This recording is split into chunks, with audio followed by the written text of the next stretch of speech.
పెళ్లి చూపులు కట్టం అనేది చూసినప్పుడు కలిగిన అభిప్రాయం మేడం? బాగున్నారు అనిపించింది. అమ్మాయిని చూడరా ఒకసారి అప్పుడు అందరూ ఉన్నారు చుట్టూ అని అట్లా వెళ్ళి చూసాను. కలర్ ఉంది, బాగుంది. బట్ దేనికోసం వచ్చినట్టు నేను ఈవిడనే కనపడకపోతే అట్లా ఆవిడతో కలిసి సరదాగా రిక్షాలో వెళ్ళి సినిమా చూడాలని ఉంది నా కోరిక. వాళ్ళు ఏమో మరి పంపట్లేదు. తర్వాత సాయంత్రం అయిన తర్వాత వాళ్ళ ఇంట్లో చెట్లు, పూల చెట్లు అవన్నీ చాలా ఉంటాయి. మల్లెపూలు అవన్నీ చక్కగా మల్లెపూలు బంచిలాగా కట్టి తలుపుతాటి చాలా ఇసిరేదిరా నేను.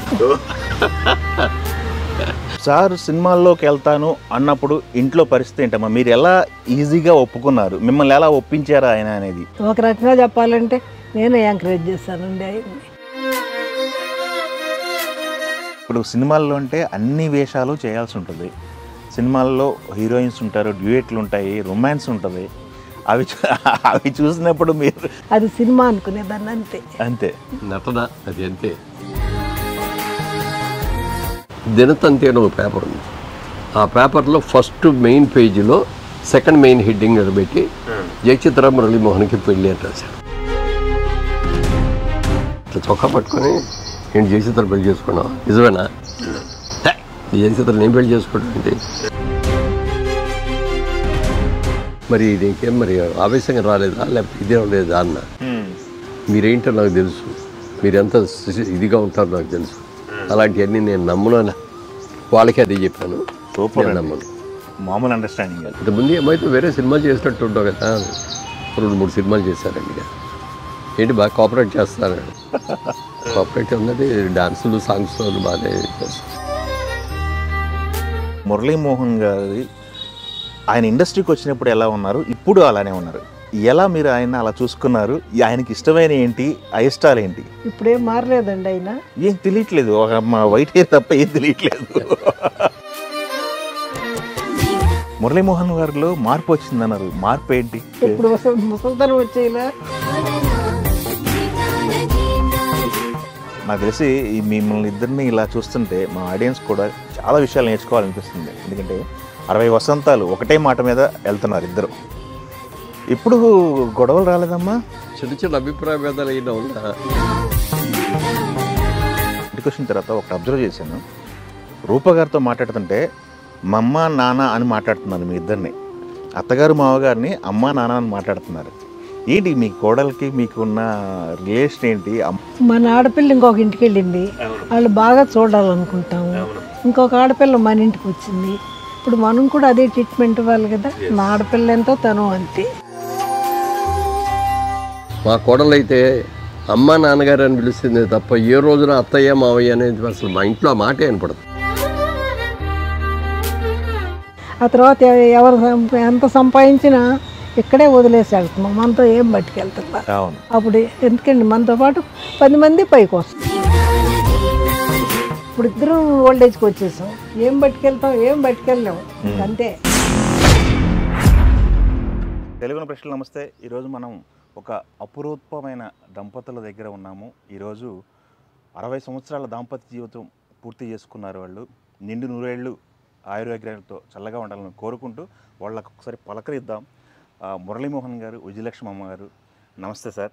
నమస్తే అమ్మా, ఎలా ఉన్నారు? బాగున్నారు.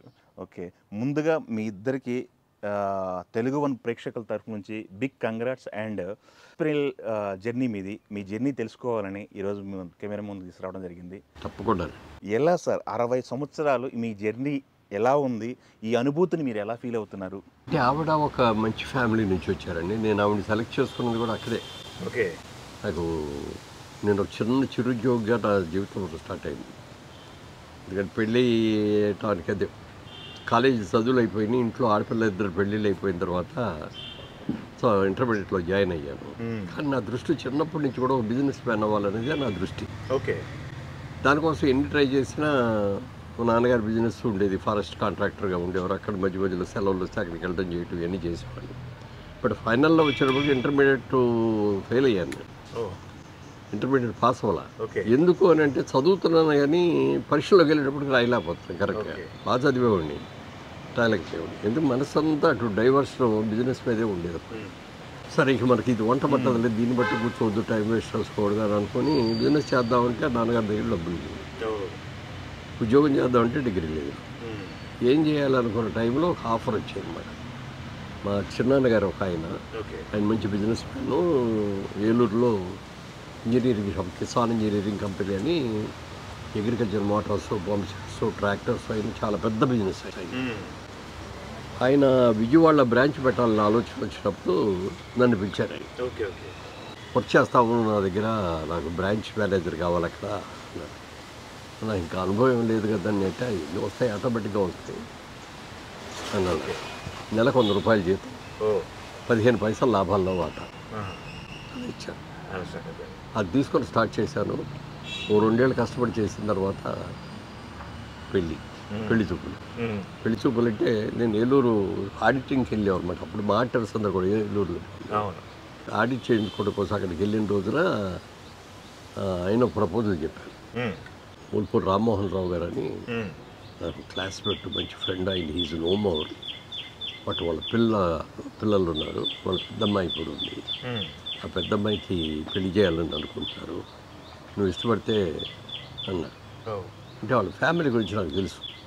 ఫ్యామిలీ అంటే పరిచయం, డైరెక్ట్ పరిచయం లేదు, కానీ వాళ్ళ తాతగారు లాయరు, వాళ్ళ చిన్న తాతగారేమో డాక్టరు. ఒక మంచి ఫ్యామిలీ. పొలిటికల్గా కూడా ఆయన డాక్టర్ గారు, ఆయన పొలిటికల్గా కూడా ఎమ్మెల్యే చేశారు, చాలా బాగా చేశారు. ఆ ఫ్యామిలీ నుంచి వచ్చే అమ్మాయి అనేది చూడగానే నాకు అసలు చూడకముందే ఆ ఫ్యామిలీ అయితే నాకు ఓకే అండి. ఎందుకంటే మేము కూడా ఒక మంచి ఫ్యామిలీలోంచి స్వాతంత్ర సమరయోధులు, మా నాన్నగారు స్వాతంత్ర సమరయోధులు. అలాగే మాకంటే అన్నపూర్ణాదేవి గారు అనేది మా ఊరి నుంచి, చాటపర్తి నుంచి చాలామంది వచ్చారు. అలాంటి ఫ్యామిలీ నుంచి వచ్చాం. ఆర్థికంగా మేము వెనకబడ్డాం. వాళ్ళు కూడా కొంతవరకు వాళ్ళ నాన్నగారు ఎర్లీగా చనిపోవటం వల్ల వాళ్ళు కూడా వాళ్ళ తాతగారి దగ్గరికి వెళ్ళి అక్కడ పెళ్లి సంబంధం చూసుకోవాలరా, రమ్మన్నా, నువ్వు అమ్మాయిని చూడాలి కదా, మరి నిన్ను కూడా అమ్మాయి చూడాలి కదా అంతే కదా అన్నారు. అలాగేనండి అన్న. వెంటనే వచ్చి ఆయన వెళ్ళి చెప్పి వచ్చారు అక్కడ. అప్పుడు వాళ్ళ తాతగారికి ఒంట్లో బాగా హాస్పిటల్లో ఉన్నారు. ఈవిడ వాళ్ళకి ఎయిడ్ చేస్తా అక్కడ వాళ్ళతో పడుతుంది అనమాట, హాస్పిటల్ దగ్గర హాస్పిటల్లో. అప్పుడు ఆయన వెళ్ళి ఇట్లా చూడటానికి వస్తారంటున్నారమ్మా, నువ్వు వెంటనే వెళ్ళి డ్రెస్ మార్చుకుని మంచి బట్టలు కట్టుకుంటున్నారు. నేను ఏమీ మంచి బట్టలు కట్టు, ఇప్పుడు ఎలా ఉన్నానో అలాగే చూస్తాను. వెళ్ళి బయటగా చేసి కూర్చుంటాం, అవన్నీ నాకు వద్దు. ఓకే, ఒక్క సెకండ్ సార్. ఈ పెళ్లి చూపులు గట్టం అనేది మేడం నోట్లోంచి విందాం. మేడం, పెళ్లి చూపులు అనేది మీకు హాస్పిటల్లో జరిగిందన్నారు. ఇది ఒక రకంగా ఆ రోజుల్లో హాస్పిటల్లో, ఆ రోజుల్లో పెళ్లి చూపులు అనేది సాంప్రదాయాన్ని పక్కన పెట్టి మీరు ఇలా చూసుకోవడం అనేది ఎలా అనిపించింది? ఫస్ట్ మిమ్మల్ని మురళీమోహన్ గారు చూసిన తర్వాత ఏర్పడిన అభిప్రాయం ఏంటి మీకు? చూసుకుంటారు, వెళ్తారు అనిపించింది. తర్వాత నిర్ణయం ఎట్లుంటే అటు జరుగుతుంది. ఫస్ట్ టైం సార్ని చూసినప్పుడు మీకు ఏమనిపించింది మేడం? ఆయన నన్ను చూడలేదండి, నేను ఆయన చూసి. ఓ, మిమ్మల్ని చూడలేదా? ఓకే ఓకే, ఆవిడే నన్ను చూసింది. ఓకే, చూసినప్పుడు కలిగిన అభిప్రాయం మేడం? బాగున్నారు అనిపించింది. వెంటనే ఎస్ చెప్పేశారు ఇంట్లో? నేనేం చెప్పలేదండి. అదే ఆవిడ చూసి అయిన తర్వాత మా చిన్నాన్న గారు అన్నారు అనమాట, అమ్మాయిని చూడరా ఒకసారి అప్పుడు అందరూ ఉన్నారు చుట్టూ అని అట్లా వెళ్ళి చూసాను. ఓకే, కలర్ ఉంది, బాగుంది అనుకొని వచ్చాను.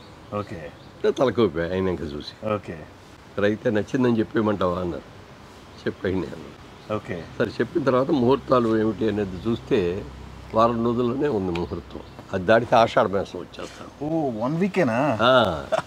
అందుకని ఇవాళ పెళ్లి చూపులు అయినాయి, వారం లోపల పెళ్ళి. ఓకే, 5-6 రోజులు పెళ్లి చేసాం, అయిపోయింది. మళ్ళీ నేను షాపు, నా బిజినెస్ అక్కడికి వెళ్ళిపోయాను. ఈవిడ మాత్రం పుట్టింట్లోనే ఉన్నారు. 3 months 4 months మంచి రోజులు లేవని చెప్పి. ఓకే, ఆషాఢ మాసం ఒక 1 month, దాని తర్వాత మళ్ళీ మంచి వెళ్ళగానే దూరం అయిపోయాము. ఎట్లా ఈ 3 నెలలు ఎలా గడిపారు? ఒక మీరు పెళ్లి చేసుకున్న వ్యక్తి ఏమో దూరంగా ఉన్నారు, మీకు ఈ 3 నెలల పరిస్థితి ఏంటి? లెటర్స్ రాసేవారండి, సమాధానం చెప్పేదాన్ని. ఓకే, అసలు ఫోన్ లేవు కదా? ఫోన్ లేవు, పోస్ట్ కూడా రెగ్యులర్గా రాదు, వారానికో 10 రోజులకో వచ్చేది. ఓకే, ఆ లెటర్స్ కూడా మళ్ళీ ఎవరో చూడకూడదని మళ్ళీ అప్పుడు కూడా అత్తగారింటికి రమ్మని ఆవిడ ఫోన్ చేసేది. ఆషాఢ మాసం అయిన కాడించి ఎవరిని పండగ వస్తుంది మీరు రావాలి అల్లుడిగా, అమ్మ రాయమన్నారు, అమ్మ చెప్పమన్నారు అని ఆవిడ చెప్తా ఉంది. ఓకే. ఇది వెళ్ళేవాడిని. ఇల్లే కూడా కనపడేది కదరా, కంటే అప్పటికి ఇంకా మిగిలిన కార్యక్రమాలు అవ్వలేదు. ఓకే. దూరంగానే ఉండేది, నాకు కనపడేది కాదు. ఓకే. వాళ్ళ బ్రదర్స్ ఉండేవారు, తమ్ముళ్ళు, వాళ్ళే వచ్చి నా మర్యాద చూసుకోవటం కానీ నాకు భోజనం ఉంటే కానీ బావగారు రండి భోజనానికి నేను లేవటం చేయటం, ఈవిడ మాత్రం కనపడేది. బట్ దేనికోసం వచ్చినట్టు నేను ఈవిడనే కనపడకపోతే అట్లా ఆవిడతో కలిసి సరదాగా రిక్షాలో వెళ్ళి సినిమా చూడాలని ఉంది నాకు కోరిక. వాళ్ళు ఏమో మరి పంపట్లేదు అని అనుకునేవాడిని, వెళ్ళిపోయేవాడు. ఓకే. తర్వాత ఎప్పుడో ఇంకో పండగ వచ్చినప్పుడు ఇట్లాగే రమ్మంటాను. పండగ కాదు, జనరల్గా శనివారాలు రాగానే మాకు ఆదివారం సెలవు కాబట్టి శనివారం ఈవినింగ్ బయలుదేరి ఏలూరు వెళ్ళిపోయి విజయవాడ నుంచి ఏలూరు వెళ్ళి ఏలూరుకి మళ్ళీ అక్కడ 12 మైళ్ళు అంటాం అక్కడికి వెళ్ళేవాళ్ళు. ఉండే సండే ఫుల్గా అక్కడ ఉండి మండే మార్నింగ్ ఎర్లీ మార్నింగ్ బయలుదేరి మళ్ళీ ఏలూరు వచ్చి బస్సు ఎక్కి విజయవాడ వెళ్ళిపోయాం. అయినా సరే కలపడినా కలపడినా వెళ్ళాలి, మీరు రావాలి అన్నాను. వెళ్ళేవాడిని. ఆవిడ మాత్రం చాలు తలుపుతూ అట్టించి అక్కడి నుంచి చూసి నాకు మాత్రం కనపడేది. పెళ్ళైన కొత్తలో ఈ కంప్లైంట్ ఉంది. అది తర్వాత సాయంత్రం అయిన తర్వాత వాళ్ళ ఇంట్లో చెట్లు, పూల చెట్లు అవన్నీ చాలా ఉంటాయి, మల్లెపూలు అవన్నీ. చక్కగా మల్లెపూలు బంచిలాగా కట్టి తలుపుతో అట్టి చాలా ఇసిరేది రా మీద. ఓకే. ఎన్ని రోజుల తర్వాత కనిపించారు మీకు మళ్ళీ? మళ్ళీ ఇక 3 months. 3 months తర్వాత. 3 months తర్వాత వచ్చాము. అప్పుడు ఫ్యామిలీ షిఫ్ట్ చేయాలి అని అంటాను. దానికి కూడా మళ్ళీ మంచి రోజు చూడాలి అని చెప్పి మంచి రోజు చూసి విజయవాడలో కాపురం అనమాట. మీ ఏజ్ ఎంత మేడం అప్పుడు? 22 అండి. 22. నాకు 25. Correct age. ఓకే. ఆ రోజుల్లో కరెక్ట్ ఏజ్, ఇవాళ రోజుల్లో కాదు. ఇవాళ 30 పైన 40 దాటితేనే కానీ రావట్లేదు. లేకుండా 1 weekలో చూడటం పెళ్లి చేసుకోవటం అయిపోయిందంటే ఆ రోజుల్లో ఎంత రెస్పెక్ట్. పెళ్లి పెద్దాళ్ళు, అటు పెద్దాళ్ళని ఇటు పెద్దాళ్ళు కూడా చూసుకున్నారు ఒకళ్ళనొకళ్ళు. వాళ్ళు మంచి ఫ్యామిలీ, మేము మంచి ఫ్యామిలీ. ఫ్యామిలీల గురించి చూసుకున్నారు తప్ప ఫ్యామిలీ బ్యాక్గ్రౌండ్ చూసి డబ్బుల గురించి వాళ్ళు నా డబ్బుల గురించి చూడలేదు. నేను చిరుద్యోగిని కదా అప్పుడు, నాకు 100 రూపాయలు చెప్పారమ్మా. అప్పుడు మురళీమోహన్ గారు ఏం చేస్తున్నారు, ఆయన సంపాదన ఏంటి అవన్నీ చెప్పారు మీకు? చెప్పారు. ఓకే. సంపాదన ఎంత ఉంది ఏంటి? ఓకే. మనిషిని చూశారు, చేసుకున్నారు. ఎడ్యుకేషన్ ఏమో చూస్తేనేమో ఇంటర్మీడియట్ పాస్ అవ్వలేదన్నారు సార్. నా క్వాలిఫికేషన్ కూడా అదేనండి. ఓ అవునా? ఇంటర్మీడియట్. ఓకే. ఓకే. ఏలూరులో సెంట్ తెరీస్ కాలేజ్ అని ఉండేది. ఓకే. ఉంది, ఇప్పుడు కూడా ఉంది. ఓకే. దాంట్లో అప్పుడు ఇంటర్మీడియట్ అయింది. ఇంటర్మీడియట్ అంటే మంచి ఎడ్యుకేషన్ ఆ రోజుల్లో. ఆడపిల్లల్ని ఎక్కువ చదివించేవాళ్ళు కదా, చదివించేవాళ్ళు. అంటే వాళ్ళు ఫ్యామిలీ బాగా మోడర్న్గా కూడా ఉండేవారు. వాళ్ళ నాన్నగారు మిలిటరీలో కూడా వర్క్ చేసి వచ్చారు ఆయన. తర్వాత విజయవాడలో లోటస్ బిస్పెక్ట్ ఫ్యాక్టరీ అని ఫ్యాక్టరీ అది ఉండేది. కాకపోతే అప్పటికి చిన్నపిల్లలు. ఈవిడికి బాగా గుర్తు ఆ ఫ్యాక్టరీ అది ఆయన వెళ్ళటం రావటం. అప్పుడప్పుడు ఈవిడ కూడా నాన్నగారితో పడి వెళ్ళటం ఇవన్నీ జరిగాయి. అవన్నీ బాగా గుర్తున్నాయి తనకి. కాకపోతే ఆవిడకి ఆయనకి అట్లాగే హార్ట్ అటాక్ వచ్చి మూలంగా.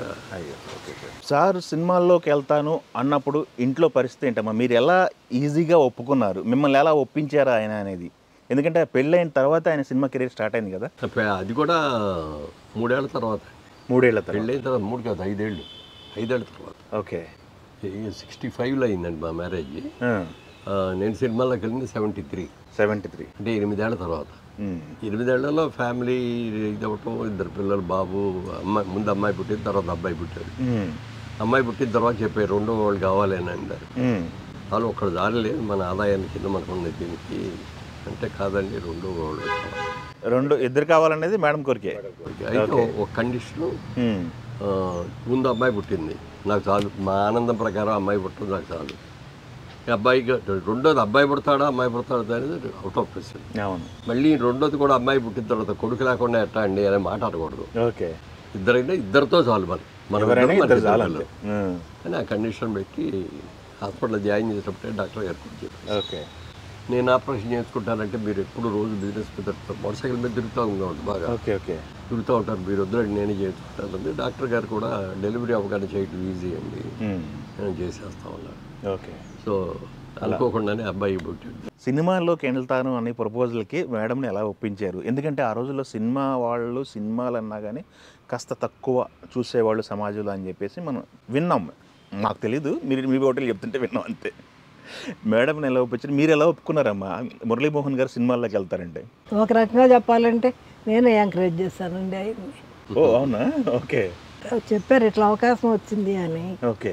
లక్ష్మీదేవి అస్తమానం వచ్చి తలుపు తట్టదు, అవకాశం వచ్చింది, ఉమ్, ఒక ఛాన్స్ చూడండి, వస్తే వస్తుంది లేకపోతే లేదు. ఉమ్, కానీ షూటింగ్ అయిపోయిన వెంటనే మీరు ఇంటికి వచ్చేయాలి, ఈ ఆఫీసుల చుట్టూ ఫైల్స్ తీసుకొని ఈ ఫోటోలు తీసుకొని తిరగడం మాత్రం వద్దు. కండిషన్ పెట్టారు.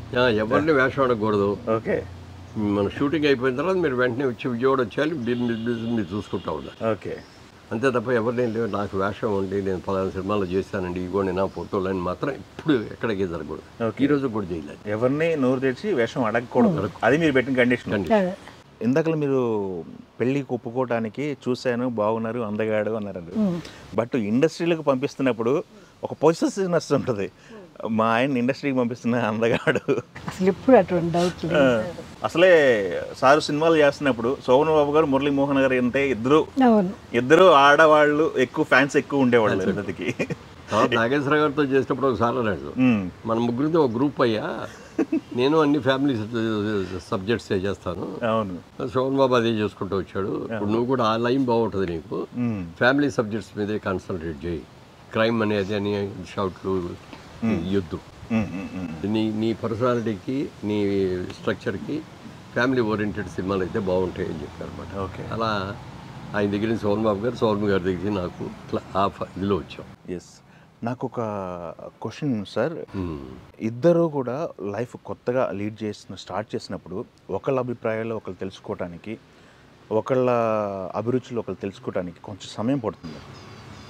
సమయం పట్టిన తర్వాత ఓకే, జర్నీ ఓకే, బట్ ఇద్దరు జెల్ అయ్యే టయానికి మీ ఇద్దరి మధ్య ఉన్న అండర్స్టాండింగ్ ఏంటి? ఎవరి ఇష్టాలు ఎవరు తెలుసుకున్నారు? ఎవరు ఎక్కువ అర్థం చేసుకునేవాళ్ళు? ఎవరు ఎక్కువ కాంప్రమైజ్ అయ్యేవాళ్ళు? మీరు చెప్పండి అమ్మా. ఫస్ట్ ఎక్కడ కాంప్రమైజ్ అవ్వలేదండి, ఇద్దరు అభిప్రాయాలు ఒకే మాదిరిగా ఉండే. కాంప్రమైజ్ అనేది లేదు లేదు ఎక్కడ దొరకలేదు. అంటే 100 రూపాయల జీతంతో ప్రారంభించిన కంపెనీ పెళ్ళైన దాని తర్వాత 200 రూపాయలు చేశారు. ఓకే. శాలరీ సార్ 200 రూపీస్ ఉంది, సంవత్సరానికి ఒకసారి ఏదో ఒకటి 15 పైసలు వాటా వస్తుంది కాబట్టి అది ఉంది. 200 రూపాయలతో బతకాలి. నేను 40 రూపాయలు పెట్టి చంద్రరాజేశ్వరరావు గారిని కమ్యూనిస్ట్ పార్టీలో చాలా పెద్ద నాయకుడు, పెద్ద లీడర్ అయిన, వాళ్ళ ఇల్లు ఉంది విజయవాడలో. వాళ్ళ ఇంట్లో ఒక అవుట్ హౌస్ ఉంది పక్కన, చిన్న వరండాలాగా దింపి 2 గదులు, ఒక చిన్న కిచెన్, దానికి ఆనుకొని చిన్న టాయిలెట్. ఆ ఇల్లు అదిగి తీసుకున్నాం 40 రూపాయలు నెలకి. సో 40 పోతే ఇంకెంత మిగిలి 160 రూపాయలు మిగిలింది. వాళ్ళ ఊరి నుంచి వాళ్ళ ఇంటి దగ్గర నుంచి పప్పులు ఉప్పులు అవన్నీ వచ్చాయి, కూరగాయలు. వాళ్ళ తమ్ముళ్ళు ఎవరు ఇక్కడికి వచ్చినప్పుడు కూరగాయలు తీసుకురావడం, లేకపోతే చికెన్ అయ్యి కట్ చేయించి తీసుకొని రావడం, అట్లాంటివన్నీ కూడా చేసేవారు. అంటే happy life, very happy life. అప్పటికే 2 పిల్లలు ఉన్నారు, శుభ్రంగా పిల్లలు 2. అంటే సినిమాకి వెళ్ళేటప్పుడు కొన్నాక బిగినింగ్లో మేము ఇద్దరమే కదా, వారానికి 2 సినిమాలు చూసేవాడు. సినిమాలు ఎక్కువ ఇష్టమా మేడం కూడా? అప్పుడు ఆ రోజుల్లో లేదు. కానీ ఆ తర్వాత ఏంటంటే నాకు ఒక ఫ్రెండ్ ఉండేవారు విజయవాడ, శ్రీనివాసరావు గారు, వాసు గారు అనేవాడు. ఆయనకేమో హోటల్ ఉంది, ఆయనకేమో బుధవారం సెలవు, మాకేమో సండే సెలవు. అందుకని శనివారం సాయంత్రం నేను ఫ్యామిలీస్తో 4 కలిసి సినిమా చూసేవాడు. అలాగే ఆయనకి బుధవారం సెలవు కాబట్టి మంగళవారం నైట్ కూడా మళ్ళీ మేము 4 కలిసి వెళ్తాం సినిమా చూడటం. సినిమా చూసి వచ్చేటప్పుడు అక్కడ రవీంద్ర కూల్ డ్రింక్స్ అని ఏలూరు రోడ్ సెంటర్లో ఉంది, పెద్దది, విజయవాడ పెద్ద ఫేమస్. అక్కడ ఆగి 4 కలిసి, 4 వాళ్ళ పాప కూడా ఉండేది, అక్కడ ఆగి ఐస్ క్రీమ్ తిని బాదంగిరి తాగి అప్పుడు ఎవరు దవనాలి. మీకు సారు సినిమా ఇండస్ట్రీలోకి అడుగు పెట్టక ముందు మీకు ఇష్టమైన నటులు ఎవరమ్మా తెలుగు ఇండస్ట్రీలో? నాగేశ్వరరావు. హీరోయిన్స్? వాణిశ్రీ. ఈ సినిమా ఇండస్ట్రీలోకి వచ్చిన తర్వాత సార్ సినిమాలు ఏ సినిమాలు బాగా ఇష్టపడతారు మీరు? ఏ సినిమాల్లో మీకు బాగా నచ్చిన క్యారెక్టర్ చేశారు ఆయన? పిచ్చిపంతులు, ఓకే, ఓ తండ్రి తీర్పు, ముగ్గురు మిత్రులు, ఇవి బాగా నచ్చుతాయమ్మా? ఎన్నిసార్లైనా చూస్తాం. ఒకసారి ఇలాంటి క్యారెక్టర్ చేయొద్దు మీరు అని ఎప్పుడైనా చెప్పారు సార్కి? చెప్పలేదు. ఇప్పుడు సినిమాల్లో అంటే అన్ని వేషాలు చేయాల్సి ఉంటుంది. సినిమాల్లో హీరోయిన్స్ ఉంటారు, డ్యూయెట్లు ఉంటాయి, రొమాన్స్ ఉంటుంది.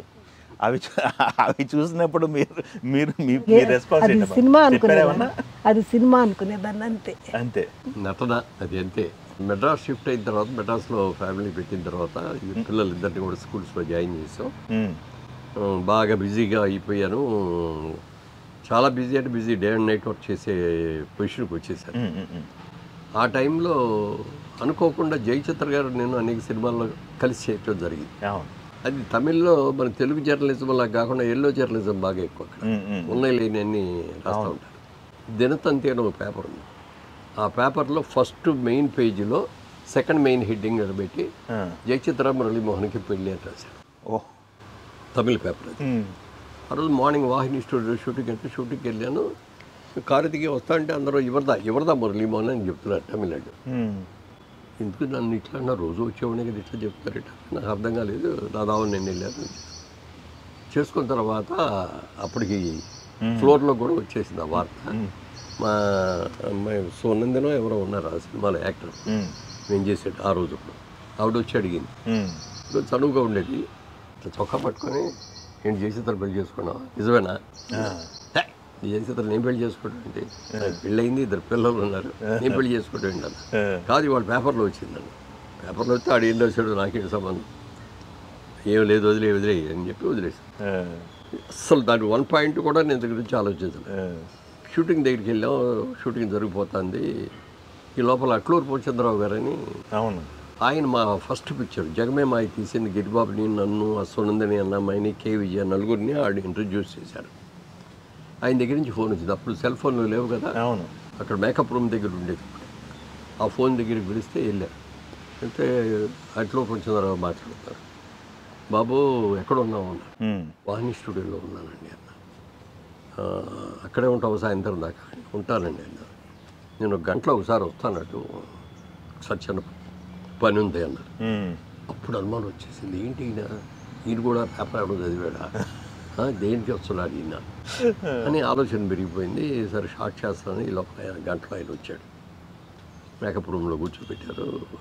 నేను కూడా అక్కడికి, బాబు నువ్వేంటో నాకు తెలుసు, నీ క్యారెక్టర్ ఏంటో నాకు తెలుసు, ఇన్ని రోజులుగా నేను చూస్తాను కదా, ఇవాళ పేపర్లో న్యూస్ వచ్చింది బాబు, అది కరెక్ట్ కాదనే సంగతి నాకు తెలుసు, నీ మనస్తత్వం తెలిసిన వ్యక్తిగా, కానీ ఎందుకైనా మంచిది ఒక ఏమన్నా తప్పుడుగా ఏమన్నా వేస్తున్నావా అనేది తెలుసుకొని నేను హెచ్చరిద్దామని వచ్చాను బాబా. ఓకే, ఏమండి అలాంటి పనులు ఎప్పుడు చేయనండి నేను, ఎప్పుడు కూడా అంటే ఎప్పుడు కూడా చేయను. ఓకే, అలా వచ్చారా? ఆయన వచ్చారు. వచ్చిన తర్వాత చెప్పాను నేను, ఏమండి మీరు నన్ను ఇంట్రడ్యూస్ చేశారు, అంతే, ఎప్పుడైనా సరే మీరు నా పేరు విని అని నా గురించి చెప్పాల్సి వచ్చారు, నన్ను చూసి గర్వపడే రీతిలో మీరు ఉండాలి తప్ప అంతే సిగ్గుపడే రీతిలో ఉండనివ్వండి అని అప్పుడు చెప్పాను ఆయనకి కూడా. సినిమా ఇండస్ట్రీకి వద్దామని అనుకున్న రోజులు సెటిల్ అయిపోయాం, వేషాలు బాగా వస్తాయి, విజయవాడ బిజినెస్ క్లోజ్ చేసేసి హైదరాబాద్ వచ్చేది, చెన్నై వచ్చేద్దాం అనుకున్నప్పుడు నేనే సెల్ఫ్ ఇంపోజ్ చేసుకున్నా కొన్ని కండిషన్స్. ఏమిటంటే నాకు పెళ్ళి అయిపోయింది, 2 పిల్లలు ఉన్నారు, సినిమా ఇండస్ట్రీలో బోల్డ్ అయిన అట్రాక్షన్స్ ఉంటాయి, ఎప్పుడు ఏ పరిస్థితుల్లోనూ ఏ అట్లాంటి అట్రాక్షన్కి తల ఉంచకూడదు, నెంబర్ 1. నెంబర్ 2, అక్కడ డ్రింక్ ఎక్కువ తాగుతారు, పార్టీలు, డ్రింక్ ఎక్కువ అంటే అకేషన్స్ చాలా వస్తాయి. వాళ్ళ సినిమా రిలీజ్ అవుతుందండి, ఆ సినిమాకి ఇదండి అని చెప్పడం ఓ ఫంక్షన్, సినిమా హిట్ అయిందండి ఓ ఫంక్షను, సినిమా ఫ్లాప్ అయిపోయిందండి, అసలు ఈ బాధ ఎలా భరించాలో తెలియట్లేదండి మళ్ళీ ఓ పార్టీ, ఇట్లాంటి చాలా అకేషన్స్ ఉంటాయి. మాయే కాకుండా ఇతర పార్టీస్ వాళ్ళు పిలుస్తారు, మేము వెళ్తాం, మా పిలుస్తాడు, తాగకూడదు, సినిమా ఇండస్ట్రీలో అంతవరకు తాగకూడదు. ఇవి మీరే పెట్టుకున్నారా? నేను ఆవిడ కూడా తర్వాత చెప్పాను, నేను తర్వాత చెప్పా, కానీ ముందు నేను అనుకున్నప్పుడు ఇట్లా జోదం ఆడకూడదు, ప్యాకెట్లు ఆడకూడదు, రేసులకి వెళ్ళకూడదు అని కండిషన్స్ నాకు నేనే ఇంపోజ్ చేసుకొని తర్వాత ఒకరోజు చెప్పాను. ఇది ఈ జయచిత్ర ఇన్సిడెంట్ రాకముందు. అక్కడి నుంచి నాకు తెలుసు, నా మనస్తత్వం పూర్తిగా తెలుసు, ఆవిడేంటో నాకు తెలుసు, నేనేంటో ఆవిడ తెలుసు. ఆవిడ మాత్రం కొంచెం కోపం ఎక్కువ ఉండేది బిగినింగ్లో, ఏదైనా అంటే మాత్రం ఏమండే మీరు అలా చెప్తే నేను ఒప్పుకోను, అది ముందు అసలు ఇట్లా ఏళ్ళు చూపించడం మానేది. నీకు ఏమైనా చెప్పదలుచుకుంటే ఇంటికి వచ్చిన తర్వాత స్నానం చేసి భోజనం చేసి పడుకున్న తర్వాత మురళీమోహన్ గారు ఏమైనా పిలిచి పేరు పెట్టి పిలుస్తారా, ఏమండి అంటారా? ఏవండి తక్కువ, ఏమండి తక్కువ, సార్ అంటా లేదు మురళీమోహన్ గారు అట్లా చెప్పేసేవాళ్ళ. చెప్పేసేవాళ్ళు. చెప్పిన తర్వాత ఈ ఇన్సిడెంట్ జరిగింది, పూర్చంద్రరావు గారు చెప్పి వెళ్ళిపోయారు. అప్పుడు అనుమానం వచ్చింది, మా ఆవిడికి తెలిసిందేమో, మా ఆవిడికి తెలిస్తే ఎట్లా ఫీల్ అయ్యి ఉంటుంది అని అనుకుంటా. సాయంత్రం 9 దాకా షూటింగ్ అయింది. 9కి వెళ్ళిపోయిన తర్వాత లోపలికి కారు దిగి వెళ్ళేటప్పుడు లోపల ఏం యుద్ధం జరుగుద్దో ఇప్పుడు ఏమో తుఫాను వస్తుందేమో అని లోపలికి వెళ్ళి అట్లా తలుపు తీసుకుని లోపలికి దేవుడే వచ్చి బెల్లగొట్టగానే తలుపు తీసింది, చక్కగా నవ్వుతూ పలకరించింది. ఏం లేదు, ప్రశాంతంగా ఉంది. ఓహో ఇదేం లేదు, గొడవ లేదు, శుభ్రంగానే ఉంది అని అనుకున్నాను. స్నానం చేశాను, భోజనం చేశాను. పడుకున్న తర్వాత విజయ వాళ్ళకి ఇన్సిడెంట్ జరిగింది, పేపర్లో నా గురించి ఇట్లా రాశారు అని తెలుసు. తెలుసు అండి. నీకెవరు చెప్పారు అన్న? మాకు ఘనసాల గారి ఇల్లు అనమాట, అది మేము ఉన్న ఇల్లు. ఘనసాల గారేమో వెనకింట్లో ఉండేవారు, మాకు ముందు ఇల్లు. వాళ్ళు వచ్చి చెప్పారండి, ఏమంటే ఇటు మురళీమోహన్ గారి గురించి పేపర్లో వచ్చింది, ఇంత పేపర్ వాళ్ళ దగ్గరే ఉంది, పేపర్ కూడా చూపించి ఇది చేశారు. మరి నీకేం మరి ఆవేశంగా రాలేదా లేకపోతే ఇదే లేదా అన్న. మీరేంటో నాకు తెలుసు, మీరు ఎంత ఇదిగా ఉంటారో నాకు తెలుసు, అలాంటివన్నీ నేను నమ్మను. వాళ్ళకి అదే చెప్పాను, నేను నమ్మను మామూలు అండర్స్టాండింగ్ అని. ఇంతే కాదండి, వాళ్ళ స్కూల్లో మా అమ్మాయి ఏమో అక్కడ శారదా విద్యాలయం చదివేది, బాబు ఏమో రామకృష్ణ మిషన్ వాళ్ళ స్కూల్లో ఉండి వాళ్ళ దాంట్లో చదివేవాడు.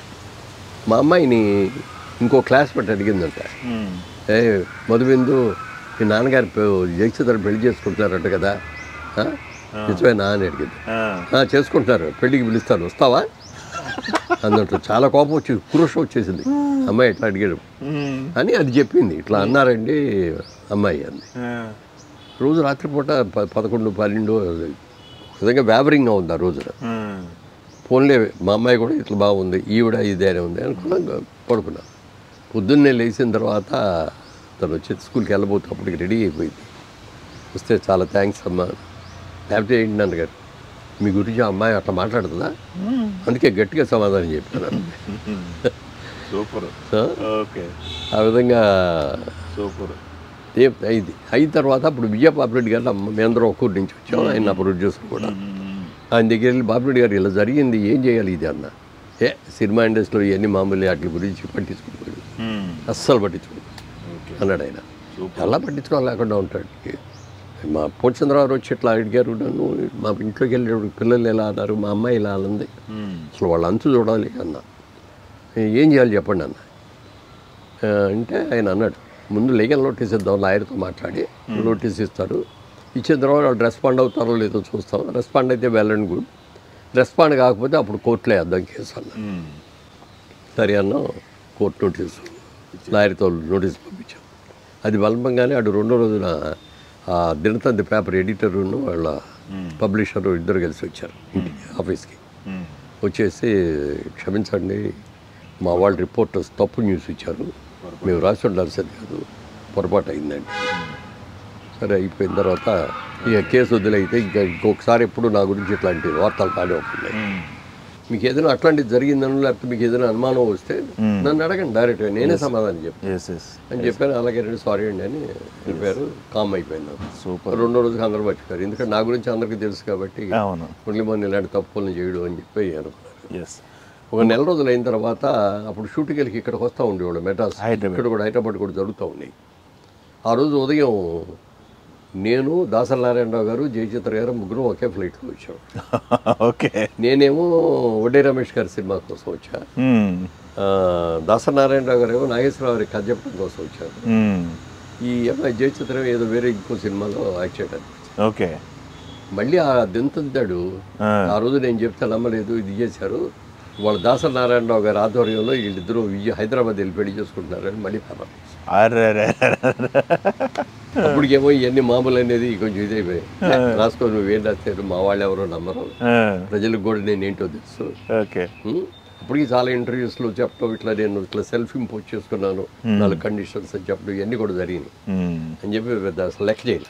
అప్పటి నుంచి ఈ రూమర్స్ అనేది ఇంకా అసలు ఇయ్యాడు 3-4 వచ్చినాయి కానీ అట్లాంటి ఎన్ని ఎవరు అసలు ఎవరు. కెరీర్ పీక్లో ఒక 10 సంవత్సరాలు 15 సంవత్సరాలు నాకు తెలిసి డే అండ్ నైట్ పనిచేశారు. ఆ టైంలో మీరేమో సార్ కంటే ఎక్కువ మిస్ అయి ఉంటారు, సార్ని పిల్లలు కానీ మీరు కానీ మిస్ అయి ఉంటారు. ఆ టైంలో ఎలా అనిపించేది, నా దగ్గర ఉండకుండా పిల్లలు చూసుకోకుండా ఆయన షూటింగ్కి వెళ్ళిపోతున్నారు? అది పెద్ద ఫ్యామిలీ అండి, చాలా బాధ్యతలు ఉన్నాయి ఆయన మీద. అవును, మరి నిర్వహించాలి కదా, మరి ఆయన కష్టపడాలి. Okay okay. అంటే అప్పుడు మా బ్రదర్ కిషోర్ గారు అని, మా పెద్దలు గారు అబ్బాయి, తను అప్పుడు CA చేయటం కోసం మెడ్రాస్ వచ్చాడు. వస్తే ఇక్కడ అందరం బాగా కలిసి ఉంటాం ఫ్యామిలీ. మదర్ సిస్టర్స్లో మా మదర్ అందరికంటే పెద్ద ఆవిడ, 5 సిస్టర్స్లో. ఈ కిషోర్ గారి మదర్ అందరికంటే చిన్నది అనమాట, కమలాదేవి గారని. కానీ మా ఇంట్లో కలిసే ఉండేవాళ్ళం. అప్పట్లో మాకు ఎక్కువ అవుట్డోర్ సినిమాలు ఉండేవి. అవుట్డోర్ సినిమా అంటే ఎక్కడో రాజమండ్రి వెళ్ళటం, 4 రోజులు అక్కడ ఉండటం, షూటింగ్ పూర్తి చేసుకోవడం, మళ్ళీ రావడం. ఈ 4 రోజులు ఫ్యామిలీని చూసుకోవాలి కదా. ఫోన్లు కూడా అప్పుడు సెల్ ఫోన్లు లేవు, హోటల్కి వచ్చే తర్వాత హోటల్ నుంచి ఫోన్ చేసి ఒకసారి మాట్లాడి అనేవాడిని. తమ్ముడు జాగ్రత్తగా చూసుకునేవాడు, పిల్లల చదువుల విషయం కానీ, ఇంట్లో కావాల్సిన సరుకులు తేవటం కానీ, ఏదైనా కాకుండా ఆ నమ్మకంతో నేను శుభ్రంగా నేను చేసుకునేవాడిని. వచ్చాం. అందుకని తర్వాత నాకే ఫీలింగ్ వస్తుంది. ఒక్కోసారి హైదరాబాద్లో షూటింగ్ పూర్తి చేసుకొని నెక్స్ట్ డే నెల్లూరులో షూటింగ్ ఉండేది. మామూలుగా అక్కడ ట్రైన్ ఎక్కితే నెల్లూరులో దిగిపోవచ్చు. అవును కాదు, ఈ ఒక్క రోజన్నా ఒక్క హాఫ్ డే అన్నా ఇంట్లో ఉండకపోతే ఎట్లా అని చెప్పి ఈవినింగ్ ఫ్లైట్లో ఇంటికి ఎయిర్పోర్ట్కి వచ్చేవాడిని. వచ్చేసి ఇంటికి వెళ్ళిపోయి ఇంట్లో స్నానం చేసి భోజనం చేసి మళ్ళీ 10ంటికి ట్రైన్. 10ంటికి కార్లో, అప్పుడు కారు కూడా కొనుక్కున్నాం. కారులో బాబు, పాప, ఈవిడ ముగ్గురు వచ్చి డ్రాప్ చేసేవాళ్ళు. డ్రాప్ చేసి మళ్ళీ అట్లా వెళ్ళిపోయాడు. అది ఎందుకని ఎక్కువ సినిమాలు చేశానంటే నేను ఎంటర్ అయ్యేటప్పటికే నాకు 33 ఏళ్ళు. నా ఉద్దేశం ఏంటంటే మహా ఉంటే ఒక 15 ఏళ్ళు ఉండగలుగుతాను ఇండస్ట్రీలో. అంటే అప్పటికి 48 ఏళ్ళు వచ్చేస్తాయి. ఇంకా ఎక్కువ చేస్తే 50 అంతకంటే ఉండదు అనేది నా పర్సనల్ ఫీలింగ్. అందుకని ఈ రోజుల్లో ఎంత చేస్తే అంత చేసేయాలి. 2 షిఫ్ట్లు అయితే చేయకపోయి 3 షిఫ్ట్లు అయితే చేయాల్సిందే అని చెప్పి వచ్చిన సినిమా మరీ బాగోదు, సబ్జెక్ట్ బాగాలేదు అనుకుంటే నో అని చెప్పేవాడు. కానీ అలాంటి అవసరం అక్కడ మంచి కంపెనీలు వచ్చి ఆ కంపెనీలను ఒప్పుకోవడం, ఏది వదలకుండా పట్టు. అంటే నేను హీరోగా ఇంట్రడ్యూస్ చేయాను కాబట్టి హీరోగానే చేయాలని ఈ రోజు నాకు సెకండ్ హీరో కూడా. ఎందుకంటే హీరోగా చేస్తే చిన్న లో బడ్జెట్ సినిమాలే చేస్తున్నాం. సెకండ్ హీరోగా చేస్తున్న హై బడ్జెట్ చేస్తాం. అదే ఫస్ట్లో వచ్చిన హై బడ్జెట్ సినిమా ఎన్టీ రామారావుతో అన్నదమ్ముల అనుబంధం. ఆ ప్రొడ్యూసర్ గారు వచ్చారు, ప్రొడ్యూసర్ డైరెక్టర్ వాళ్ళు వచ్చేసి నేను ఏదో వేరే షూటింగ్లో ఉంటే ఇట్లా మేము హిందీ సబ్జెక్ట్ యాదవ్కి భారత్ అనేది కొన్నామండి, తెలుగులో తీద్దాం అనుకున్నాం. ఎన్టీ రామారావు గారి హీరో అండి, అందులో ఆయనకి 2 తమ్ముళ్ళు ఉంటారు. ఒక తమ్ముడు క్యారెక్టర్ మీరైతే బాగుంటుందని మేము అనుకున్నాం. రామారావు గారు మిమ్మల్ని చూడలేదు, మీరు కనుక వస్తే ఆయన దగ్గరికి తీసుకెళ్తాం, ఆయన చూసి మిమ్మల్ని ఆయన ఓకే అంటే ఆ వేషం మీరు ఇరండి. అలాగే నేను వస్తాను. అప్పుడు దాకా అసలు కలుసుకోవాలి మేము ఎదురుకోవడం. అప్పటికి ఒక 20 సినిమాలు అయిపోయింది, కలుసుకోవాలి. ఆయన వాహిని స్టూడియోలో మధ్యాహ్నం పూట టచ్అప్ చేసుకుంటే అప్పుడు వెళ్ళాం. తీసుకొస్తామని చెప్పినట్టున్నారు ముందుకి. ఆయన అద్దం ఉంచుకొని అద్దాలు చూసుకుంటాడు. నేను డోర్ తీసాను, లోపలికి ఎంటర్ గారు రండి బ్రదర్ మురళీమోహన్ గారు అన్నారు.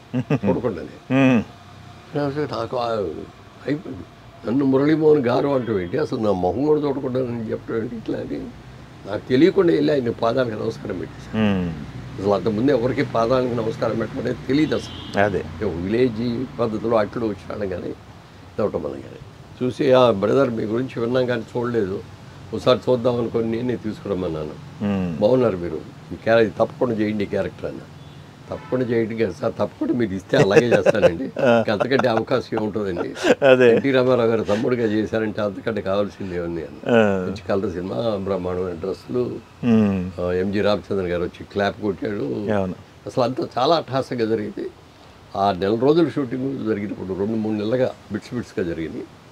అసలు ఎక్కడో ఏదో వేరే లోకంలో ఉన్నాం అనే ఫీలింగ్ వచ్చింది. ఓ పక్కన బాలకృష్ణ గారు అంటే అప్పుడే యంగర్ తమ్ముడేమో బాలకృష్ణ గారు, అన్నయ్యేమో అయినా.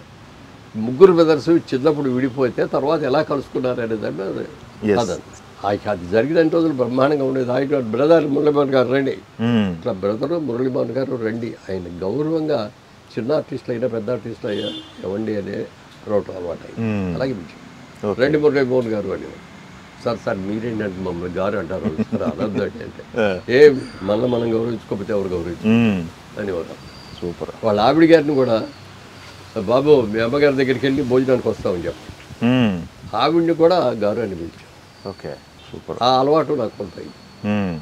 తర్వాత అక్కినేని నాగేశ్వరరావు గారి సినిమాలో ఒక సినిమాకి ఆఫర్ వచ్చింది, అది గెస్ట్ వేషం. ప్రొడ్యూసర్ వచ్చి చెప్పగానే నేను గెస్ట్ వేషాలు వేయట్లేదండి, హీరోగానే నేను చేయలేక కొన్ని వదిలేస్తాను, గెస్ట్ వేషం వదిలేయండి అన్న. చూడండి నాగేశ్వరరావు గారు పక్కన వేసే వేషం మంచి వేషం రెడ్డి అని. నాగేశ్వరరావు గారు చిన్నప్పటి నుంచి ఆవిడలాగే నాకు కూడా బాగా ఇష్టం. ఆయన సినిమా వచ్చిందంటే అయినా సావిత్రి గారు సినిమా అంటే మేము ఫస్ట్ డే వెళ్ళటం సినిమా చూడటం ఇవన్నీ కూడా ఉండి అయితే వస్తానండి. ఎక్కడండి షూటింగ్? హైదరాబాద్ అయితే ఒక్కరోజు ఇవ్వగలనండి, అంతకంటే ఇవ్వలేరండి. ఒక్కరోజు చాలు, మార్నింగ్ ఫ్లైట్గా రండి, షూటింగ్ చేసుకోండి, ఈవినింగ్ బయటికి వెళ్ళిపోదురు. సరే అన్నాను. ఇప్పుడు నాగేశ్వరరావు వస్తున్నారు అనుకుంటున్నా ఉన్నాం. అందులో మనకు మనసులో ఆయనేమో అభిమాన్ నాయకుడు కదా, సరే రానే వచ్చారు, లేచి ఉంచారు, నమస్కారం పెట్టి దగ్గరికి. బ్రదర్ బాగున్నారు, మళ్ళీ బాగున్నారు, ఎలా ఉన్నారు? బాగున్నాను సార్ అన్న తర్వాత షాట్ మొదలైంది. ఆయన పక్కన ఉన్నారు, డైలాగ్ చెప్పాలంటే ఏదో ఫీలింగ్ లోపల. ఆయన కనిపెట్టాడు, కొంచెం బెరుకు ఫీల్ అవుతున్నాడు అని. ఆ షాట్ అయిపోయిన తర్వాత వచ్చేసి పొద్దున్న చేసి ఏంటి ఏమేమి సినిమాలు చేస్తాం ఇంకా అది అడుగుతున్నాను. ఏదో ఇద్దరు చిన్నప్పుడు బడ్డీస్ క్లాస్మేట్స్ మాట్లాడితే అట్లా మాట్లాడి ఏంటి అమ్మాయితో వేరే సినిమాలో క్లోజర్ అవ్వండి నా పక్కన. ఇంతకుముందు అమ్మాయితో వేరే సినిమా చేసినట్టు ఉంటాం కదా, 2-3 సినిమాలు చేశారండి. ఏంటి బాగా కోఆపరేట్ చేస్తారు, కోఆపరేట్ ఉన్నది డాన్సులు సాంగ్స్ బాగానే ఓకే. నిన్నే ఇబ్బంది పెట్టట్లేదు కదా, ఏం ఇబ్బంది పెట్టలేదండి, కాకపోతే ఓకే ఇబ్బంది ఉందండి. ఏంటది అన్నాడు. గోల ఎక్కువ చేస్తుందండి, సీరియస్ సీన్ చేస్తాను కూడా అక్కడ గోల చేస్తూ ఉంటుంది. డైరెక్ట్ షార్ట్ రెడీ అయిన తర్వాత కూడా అట్లాగే నవ్విస్తూ ఉంటుంది. క్లాప్ కొట్టి వెళ్ళంగానే ఒకసారి సీరియస్ అయిపోయి బడబడ కళ్ళ నీళ్ళు కాస్త యాక్ట్ చేసేస్తాండి. నాకు కొంచెం కంగారు అయ్యేది బిగిను, తర్వాత అలవాటు పడ్డానండి నేను. చాలా యాక్టివ్, చాలా బాగా చేస్తాయి. ఎట్లా మాట్లాడేసేటప్పటికి బాగా ఫ్రీనెస్ వచ్చేసింది, ఫ్రీ అయిపోయాం. సాయంత్రం అయిపోయింది, ఆ సినిమా అంతా నాకు ఇచ్చిన క్యారెక్టర్ పూర్తి చేసాం. సాయంత్రం ఫ్లైట్కి వెళ్ళిపోతుంటే వచ్చారు ఆయన. సార్ వెళ్ళొస్తానండి అన్న. భుజం మీద చేసి దగ్గరికి తీసుకెళ్ళి అట్లా పక్క తీసుకెళ్ళాడు. నేను ఇందాక నుంచి నిన్ను మీద భుజం మీద చేసి ఈ కౌర్లు ఎందుకు చెప్పానో తెలుసా అన్న. చెప్పండి సార్ అన్న. నన్ను చూడగానే నువ్వు కొంచెం బెరుకు ఫీల్ అయ్యావు అని చెప్పి నాకు అర్థమైంది. అది ఉండకూడదు. బయట నేను నాగేశ్వరరావు గారు, నువ్వు మురళీబాబు, అంతేగాని సినిమాలోకి వచ్చేదిరా నీ క్యారెక్టర్ నా క్యారెక్టర్ లేక అంతే కదా, ఇద్దరు ఫ్రెండ్స్ అనమాట ఆ సినిమాలో, ఆ క్యారెక్టర్లో క్లోజ్ ఫ్రెండ్స్. అందుకని ఇది ఉండటం కోసం నేను ఇట్లా చేసి కవర్లేదు చెప్పాను. ఎప్పుడైతే సరే ఫ్రీగా చేయి నా దగ్గర. చాలా సినిమాల తర్వాత నాగేశ్వరరావుతో అనేక సినిమాల్లో చేశాం. అలాగే శోభన్ బాబు గారు అంటే కూడా ఒక విధంగా నాకు విపరీతమైన ఇష్టం. శోభన్ బాబు గారు అంటే ఎందుకంటే ఒకసారి విజయవాడలో ఏదో షూటింగ్ జరుగుతుంది శోభన్ బాబు గారు. అప్పుడు ఇంకా బిజినెస్లో విజయవాడలోనే ఉన్నప్పుడు ఆయనకి ఒక ఫ్రెండ్ ఉన్నాడు, నా దగ్గరికి వస్తూ ఉంటాడు, కామన్ ఫ్రెండ్. అప్పుడు కూడా సినిమాలో ట్రై చేసి తిరిగి వచ్చేసి ఆయన అన్నాడు, ఇట్లా శోభన్ బాబు గారు షూటింగ్ కోసం వచ్చారు, నేను వెళ్తాను కలవటానికి, నువ్వు కూడా వస్తావా అన్నాడు.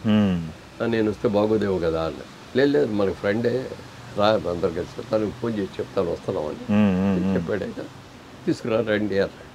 సరే వెళ్ళాను. ఆయన చూడగానే ఆయన చక్కగా పండులాగా ఉన్నాడు, బ్రహ్మాండంగా బాగున్నాడు. నమస్కారం అండి అన్నాను, నవ్వుతో పిలిపించాను. ఈ మాట్లాడిన తర్వాత ఆయనకే చూస్తారు. ఏంటి సార్ అలా చూస్తారు? అవును మీరు కూడా బాగున్నారు కదా, మీరు ఎందుకు సినిమాలో ట్రై చేయకూడదు? అమ్మో మీలాగే మేము అంతగా అలా కాదులేండి, వాళ్ళిద్దరు నాకు బిజినెస్ సిస్టమ్ కానీ బిజినెస్ లేదండి, మనం ట్రై చేయండి, మీకు బాగా సక్సెస్ అవుతారు మీరు వదిలేండి అన్న. అట్లాగే అంటే అసలు ఫస్ట్ ఆ మనసులో ఆ భావన కలిగించింది. అంటే శోభన్ బాబు లాంటి ఆయనే ఆయన మీరు రండి వస్తే బాగుంటుందని చెప్పిన ఆయన అలాంటి చిన్నది ఎక్కడో చిన్న అవకాశం ఉంటుందేమో ఒక బీజం పడింది. కానీ ట్రై చేయలే వెళ్ళలేదు, ఎవరికి ఫోటోలు కూడా తీయించడం కదా పాపడ కదా. తర్వాత క్రాంతి కుమార్ గారు నా క్లాస్మేట్, హనుమాన్ ప్రసాద్ గారు కాదు, మేమందరూ కాలేజీలో క్లాస్మేట్స్. ఆయన అప్పటికి శారద అనే సినిమా చేశారు. నెక్స్ట్ సినిమా చేయాలి, నెక్స్ట్ సినిమాలో నువ్వు హీరోగా చేద్దు కానీ అన్నాడు. ఇదేంటే నేనేంటి హీరో ఏంటి? లేదు నువ్వు బాగుంటావు చేద్దు కానీ అని చెప్పి మెడ్రాస్ తీసుకెళ్ళి వాళ్ళ ఆఫీస్లో బ్యాకప్ టెస్ట్ చేసి డ్రెస్సులు వేసి ఫోటోలు తీశారు. సూపర్. ఆ ఫోటోలు తీసిన తర్వాత అయిపోయింది, వెళ్ళిపోతాను మళ్ళీ రేపు షాపు ఇది అవుద్ది కదా అని వెళ్ళిపోతాను. పెట్రోల్ బంక్ దగ్గరికి వెళ్ళి అక్కడ పెట్రోల్ కొడుచుకుంటాం. ఈ లోపల ఈ ఫోటోలు తీశారు క్రాంతికారి ఆఫీస్లో అనేది అట్టూరు పుచ్చంద్రరావు తెలిసి ఆ ఫోటోలు తెప్పించుకొని చూశారు. చూసుకొని క్రాంతికారి ఇది ఎక్కడ ఉన్నాడు, అర్జెంటుగా పంపించాడు నా దగ్గరికి అనమాట. అనేటప్పటికి ఈయన తీసుకెళ్ళి చూపించడం, ఆయన చూడటం, దాన్ని చూపించారు. చూసిన తర్వాత ఆయన తాతయ్య రామారావు కన్నప్పని కెమెరామెన్ అటు కూర్చున్నారు. ఏమి అడగలేదండి, ఎన్ని సినిమాల్లో నాటకాలు వేసావా అన్నాడు. నాటకాలు వేసాడు. ఎన్ని నాటకాలు వేసి ఉండేవాడిని? పలానా అండి, ఇన్ని నాటకాలు వేసి ఉంటారు, 70-80 ప్రదర్శనలు చేశారు. 7-8 రకాల నాటకాలు వేశాను. ఇప్పుడు డైలాగ్ చెప్పాను కానీ లేకపోతే లేసి ఒకసారి అట్లా నడు అని కానీ ఏమి వేయడం లేదండి. మా సినిమాలో నువ్వు హీరో, తప్పకుండా ఈ సినిమా చేయొద్దాం, మనం రేపే మనం షూటింగ్కి వెళ్ళిపోతాం. ఏమంటే ఈ ఫిబ్రవరి ఆఖరండి మాకు మార్చి నెల అనేది బిజినెస్లో చాలా ఇంపార్టెంట్ మంత్. ఈ ఇంపార్టెంట్ మంత్లో నేను అక్కడికి వచ్చానంటే ఆ బిజినెస్ అంతా పాడైపోతాడు. ఏం పాడవదు లేదు, ఇంక పార్ట్నర్ కొట్టినా వాళ్ళు చూసుకుంటారులే. నేను వెళ్ళిపోవాలి అర్జెంట్గా. అందరూ లొకేషన్ కూడా వెళ్ళిపోయారు. అయితే ఒక్కరోజన్నా ఇవ్వండి నాకు టైము, నేను విజయవాడ వెళ్ళి చెప్పి రావాలి కదా. సరే మార్నింగ్ ఫ్లైట్ టికెట్లు బుక్ చేశారు. గిరిబాబుని నన్ను కూడా మార్నింగ్ ఫ్లైట్ మీరు మార్నింగ్ ట్రైన్ రాత్రి ట్రైన్లో వెళ్ళిపోయి మార్నింగ్ అక్కడ పనులు చూసుకొని ఈవినింగ్ ట్రైన్లో మళ్ళీ మెయిల్లో బుక్ చేస్తాను, వచ్చేయండి. ఎయిర్పోర్ట్ స్టేషన్కే కార్ వచ్చేస్తాయి. ఆ కార్లో మీరు ఎక్కేసి డైరెక్ట్గా కూర్గు అని కూర్గు డిస్ట్రిక్ట్ కర్ణాటకలో అక్కడ షూటింగ్ అలా తీసుకెళ్ళిపోయాం. సూపర్. సో ఈ తల్లిటికి కారణం ఇండైరెక్ట్గా శోభన్ బాబు గారు అనేది ఒక మంచి ఇంప్రెషన్ ఉంది నాకు. తర్వాత ఆయన సినిమా జేబుదొంగ అనే సినిమాలో మళ్ళీ ఆయన హీరో, నేను సెకండ్ హీరో, రోజా రమణ పక్కన హీరో కాంబినేషన్. Okay, super. అది చేసాను. సూపర్. అది చేసిన తర్వాత అక్కడి నుంచి బాగా పరిచయాలు పెరిగిపోయి ఎక్కడ కలిసినా కలవటం. ఇప్పుడు మనకి ఇప్పుడు రామారావు గారితో, నాగేశ్వర గారితో, శోభన్ గారితో అందరితో మంచి బాండింగ్ ఏర్పడింది. అందరూ మీరు 4వ వ్యక్తి, నలుగురు కలిసి ఉండేవాళ్ళు. ఎప్పుడన్నా ఫ్యామిలీ గెట్ టుగెదర్లు జరిగేవమ్మా? మిమ్మల్ని తీసుకెళ్ళేవారా ఇండస్ట్రీకి సంబంధించి ఫ్యామిలీ గెట్ టుగెదర్లు? కనీసం అసలు ఇల్లు దాటి వచ్చింది కాదు, షూటింగ్ దగ్గర అయిపోతాను. అసలు మీకు ఇష్టం ఉండదా? మీరు తీసుకెళ్ళేవాళ్ళు కాదా? కాదండి, నాకు అసలు ఇంట్లో ఉండటం ఇష్టం. సినిమా వాళ్ళ కలవటం ఇట్లా ఇప్పుడు ప్రివ్యూలకి అయితే కలిసేవాళ్ళం కానీ. ఓకే. అప్పట్లో ప్రివ్యూలు ఎక్కువ వేసేవారండి. అవునవును, ప్రివ్యూలు మెడ్రాస్లో రిలీజ్ ముందు అంతా మెడ్రాస్ కదా. అవును, ఉండేది మెడ్రాస్లో రిలీజ్ అవ్వవు. అందుకని అక్కడ ఏంటంటే ఫ్యామిలీస్ అని ఫ్రెండ్స్ అందరిని పిలిచి చూపించేవాడు, అక్కడ కలుసుకుంటూ ఉండేవాడు. ఓకే. అంతగా తప్ప మా ఆవిడ కానీ, అమ్మాయి కానీ, మా బాబు కానీ ఏ రోజులో షూటింగ్ దగ్గరికి రావాలి. ఎస్. ఓకే. ఇంటికి వెళ్ళిన తర్వాత మళ్ళీ వేకప్ తీసి ఇంటికి వెళ్ళి చేసేస్తే మామూలు కామన్ మ్యాన్ ఇంట్లో ఉండే ఇదే తప్ప నేను సినిమా వాడిని పోజు కట్టి ఇది కావాలి అది కావాలి అట్లయితే ఉండదు. సార్, అందరికీ ఒక డౌట్, మీకు సినిమా ఇండస్ట్రీలో పెద్ద స్టార్గా ఎదిగారు, ఒక నటిస్తూ వస్తున్నారు, ఇంకా కొనసాగిస్తున్నారు నటన ప్రస్థానం అనేది. పిల్లలు సినిమా ఇండస్ట్రీలోకి ఎంటర్ కాకూడదు అనే కండిషన్ ఎవరిదండి? మీదే లేకపోతే మీరా? పిల్లలు రాకూడదు అనేది లేదండి, ఎవరు లేదు. నా కొడుకుని అడిగారు కానీ తనకి ఇష్టం లేదు, తను ఒప్పుకోలేదు. తనే ఒప్పుకోలేదా? సినిమా చేయనన్నారా? మా బాబుకి మంచి అవకాశాలు వచ్చాయి. తమిళ సినిమా నుంచి వచ్చినాయి, తెలుగు సినిమా నుంచి కూడా వచ్చాయి. ఓకే. వస్తే ఏం తెలుసా మాట్లాడలే. బాబు మరి ఇట్లా అవకాశం వచ్చింది, నీకు ఇష్టం అయితే ఒప్పుకో, మరి చేద్దాం, మంచి కంపెనీలో వచ్చినాయి అన్న. నాకు ఇష్టం లేదు అన్నాడు. ఓకే. మరి నీకేమి ఇష్టం అని చెప్పాను. నాకు ఎంబీఏ అమెరికా ఎంబీఏ చేయాలని. సరే ఏళ్ళు అయితే అమెరికా పంపించాను. 2 ఏళ్ళు అక్కడ ఉన్నాడు. ఓకే. ఉన్న తర్వాత వచ్చేసాడు. మళ్ళీ ఆఫర్లు వచ్చినాయి. మళ్ళీ ఆఫర్లు వస్తే మరి ఏంటి, చదువు కూడా అయిపోయింది కదా, మొదలు పెట్టచ్చు కదా. నాకు బిజినెస్ అంటే ఇంట్రెస్ట్, కరెక్ట్గా నాకు ఏది ఉందో అదే వచ్చింది. ఆయన బిజినెస్ ఇంట్రెస్ట్, నేను బిజినెస్లో ఉంటాను కానీ నాకు సినిమాలు వద్దు అని. ఓకే. అప్పుడు బిజినెస్లో. ఓకే. మాగంటి వారి ఇంటికి కోడలుగా వచ్చినప్పుడు మీ అత్తగారు కానీ మీరు కానీ మీ మధ్య ఇంట్లో బాండింగ్ ఎలా ఉండేది? ఇంట్లో ఫ్యామిలీ పెద్ద ఫ్యామిలీ అని చెప్పారు. విజయవాడలో మేము ఇద్దరమే ఉండేవాళ్ళం అండి. ఓకే. మా అత్తగారు వాళ్ళు వేరే ఉండేవారు. ఓకే. ఓకే. ఎంత దూరంగా ఉన్నప్పటికీ కూడా ఎటువంటి సమస్యలు లేవు వాళ్ళతో. అంటే ఎంత దూరంగా ఉన్నప్పుడు కూడా ఏదో ఒక ఈవిడ వాళ్ళకి వాళ్ళు రెస్పెక్ట్ ఈవిడ ఇచ్చేది. అలాగే ఏదైనా వచ్చి ఏదైనా బాధ్యతలో ఏదైనా చెప్తే మా ఇంట్లో ఇంకో పిల్లమ్మ గారి పిల్లలు పెళ్ళిళ్ళు అయితే కూడా మరి మేము ఉండేది అప్పుడు 2 గదులు 3 గదులు ఇల్లు, 3 గదులు ఇల్లు. ఇద్దరు మానవారు, 2 కూతుళ్ళు పెళ్ళి పిల్లమ్మ గారు అక్కడ చేశారు. మా ఇంట్లోనే ఉండి ఇంతమంది చుట్టాలు ఇది ఉండి చేసేవారు. అవన్నీ కూడా ఆవిడే నిర్వహించి. ఓకే. ఓకే. ఏ రోజున ఇది లేదు ఎందుకంటే టైం ప్రకారం టిఫిన్ చేస్తాం, భోజనం పెట్టడం కానీ ఇది కానీ అన్ని ఎవ్రీథింగ్. వర్క్ సైడ్గా ఎవరు వేలైతే చూపించరండి అప్పటి నుండి ఇప్పటికి కూడా. ఓకే. పర్ఫెక్ట్ అనమాట. డ్యూటీ ఈజ్ గాడ్ అనుకుంటాను నేను. అయితే మీకు ఇప్పుడు భోజన టాపిక్స్ మురళీమోహన్ గారి ఆయన ఇండస్ట్రీకి వచ్చినప్పుడు ఎలా ఉన్నారు, ఇప్పుడు అలానే ఉన్నారు. ఎలా మీరు ఆయన అలా చూసుకున్నారు? ఆయనకి ఇష్టమైన ఏంటి, అయిష్టాలు ఏంటి? ఇప్పుడేం మారలేదండి. ఆయన ఏం తెలియట్లేదు, మా వైట్ హెయిర్ తప్ప ఏం తెలియట్లేదు. ఇప్పుడు చాలా మారినాయి. ఎలా మారిపోయారండి? నేను కూడా బాగా భోజన ప్రియురాలండి. ఓకే. ఆకుకూర కూడా అమృతంలాగా వండుకోవాల్సిందే. ఎస్. అట్లా అయితేనే తింటా. మురళీమోహన్ గారిలో మార్పు వచ్చిందన్నారు. మార్పు ఏంటి? మాకు తెలియని మార్పు ఏంటి మీరు చెప్పండి. మీరు చెప్పాలి, చూస్తున్నారు కాబట్టి. ఓకే. ఇప్పుడు ముసలితనం వచ్చేలా. Of course. ఆవిడ ఒక స్టేజ్ వచ్చిన తర్వాత ఏమంటే నాకు రంగు వేసుకోవడం కుదరట్లేదండి, మానేస్తారండి. మానేది నేను రంగు వేసుకుని నువ్వు రంగు వేసుకోవద్దు, బాగోదు, మ్యాచింగ్గా ఉండదు, వద్దులేదు లేదండి. అట్లా 2 సంవత్సరాలు లాగారు అట్లా. ఒకసారి మళ్ళీ అడిగింది గట్టిగా, అసలు నా వదలు మీరు ఏమైనా చేయించుకోండి, నేను రంగు వేయటం మానేస్తాను. అయితే ఒక కండిషన్, ముందు నేను మానేస్తాను, 1 సంవత్సరం చూస్తాను, ఈ సంవత్సరం లోపల రిజల్ట్ ఎట్లా వస్తుందో చూద్దాం, బాగుందంటారా బాగాలేదంటారా, వెంటనే రంగేయమంటారా అని చూస్తాను. లేదు పర్లేదు బాగానే ఉంది, ఇది కూడా బాగానే ఉంది అని కనుకంటే అప్పుడు నువ్వు మానేద్దు కానీ ఓకే అని చెప్పి నేను వేయటం మానేసిన తర్వాత 1 ఇయర్ గ్యాప్ తర్వాత ఆవిడ మానేసి. ఓ సూపర్, మంచి అండర్స్టాండింగ్ ప్రతి విషయంలో కూడా అయితే ఇద్దరు. ఓకే. మీరు ఇప్పటికీ చెప్పలేదమ్మా, మురళీమోహన్ గారు ఇష్టంగా ఏం తింటారు, ఆయన మీ వండింది ఏం ఇష్టపడతారు ఎక్కువ? నా వంట అంతా ఇష్టపడతారండి, ఇది బాగాలేదు అని ఎప్పుడు చెప్పరు. ఓ సూపర్. అంటే ఆవిడ, నేను ఆర్టిస్ట్గా ఉన్నది ఇప్పటి నుంచి కూడా విజయవాడ బిజినెస్లో ఎట్లా ఉండాలి, ఏం తినాలి, ఎలా తినాలి, వేడివేడిగా భోజనం లేకుండా ఎప్పుడు పెట్టలేదు. ఆ రోజుల్లో మా ఇంట్లో ఫ్రిడ్జ్ లేదు, మైక్రోవేవెన్లు అట్లాంటివి ఏమి లేవు, గ్యాస్ స్టవ్ మాత్రం ఉండేది. నేను షాప్ నుంచి ఇంటికి వెళ్ళేటప్పటికి 9 అట్లా అయ్యేది. నేను వెళ్ళి స్నానం చేసి వచ్చే లోపల వేడివేడిగా అప్పటికి అన్ని రెడీ చేసి పెట్టుకునేది, భోజనం అట్లా వేడివేడిగా భోజనం పెట్టడం చేయటం అట్లా. తర్వాత ఎంతవరకు తినాలో ఇది తనే 2 కూరల కంటే ఎక్కువ చేయొద్దు నాకు, ఒకటి ఆకుకూర కంపల్సరీ, ఒక మా కాయగూర, పెరుగు ఆవిడకి కూడా పెరుగు మజ్జిగ అంటే చాలా ఇష్టం ఇప్పటికి కూడా. ఆ ఇంట్లో పెరుగు మజ్జిగ బాగా తీసుకుంటాం. ఓకే. బయట ఎక్కడ పార్టీలకు వెళ్తే కూడా ఇంటికి రాగానే ఫ్రిడ్జ్లోంచి ఒక గ్లాసు మంచిగా ఇవి పెడతారు, మజ్జిగ పెట్టి తాగి పడుకుంటారు. ఓకే. అట్లా అంత జాగ్రత్తగా చూసింది. ఈ రోజు కూడా ఈ రోజులో అన్నీ ఉన్నాయి, వంటలు ఉన్నారు, అన్నీ ఉన్నారు, అన్నీ తనే చేస్తుంది. ఓ సూపర్. తనే వడ్డిస్తుంది. ఓకే. తర్వాత అన్ని అన్నంతో పాటు కూరలు అన్నీ వేడి చేయించుతుంది, మళ్ళీ వేడి భోజనం. ఈ వేడి భోజనం ఇంట్లో అలవాటైపోయి బయట ఎక్కడికి వెళ్ళినప్పుడు ఆరిపోయిన భోజనం పెడతాంటే చాలా నరకంగా. ఓకే సూపర్ అండి. అయితే ఇంకొకటమ్మా, మురళీమోహన్ గారిని ఎక్కువ అయ్యప్ప మాల్లో చూసేవాళ్ళం, స్పిరిచువల్గా చూసేవాళ్ళం. ఫిల్మ్నగర్ దైవ సన్నిధానంలో చాలా కాలం గడిపారు, ఆయన బాధ్యతలు నిర్వహించారు. స్పిరిచువల్గా ఆయన ఏంటి అనేది మాకు తెలుసు. మీ లైఫ్ ఎలా ఉండేది స్పిరిచువల్గా, దైవభక్తి అనేది ఎలా ఉండేది, ఇంట్లో ఎలా ఉండేవాళ్ళు? ఆయనంత దైవభక్తి నాకు ఉందని నేను అనుకోను కానండి. నేను సత్యాన్ని నమ్ముతాను.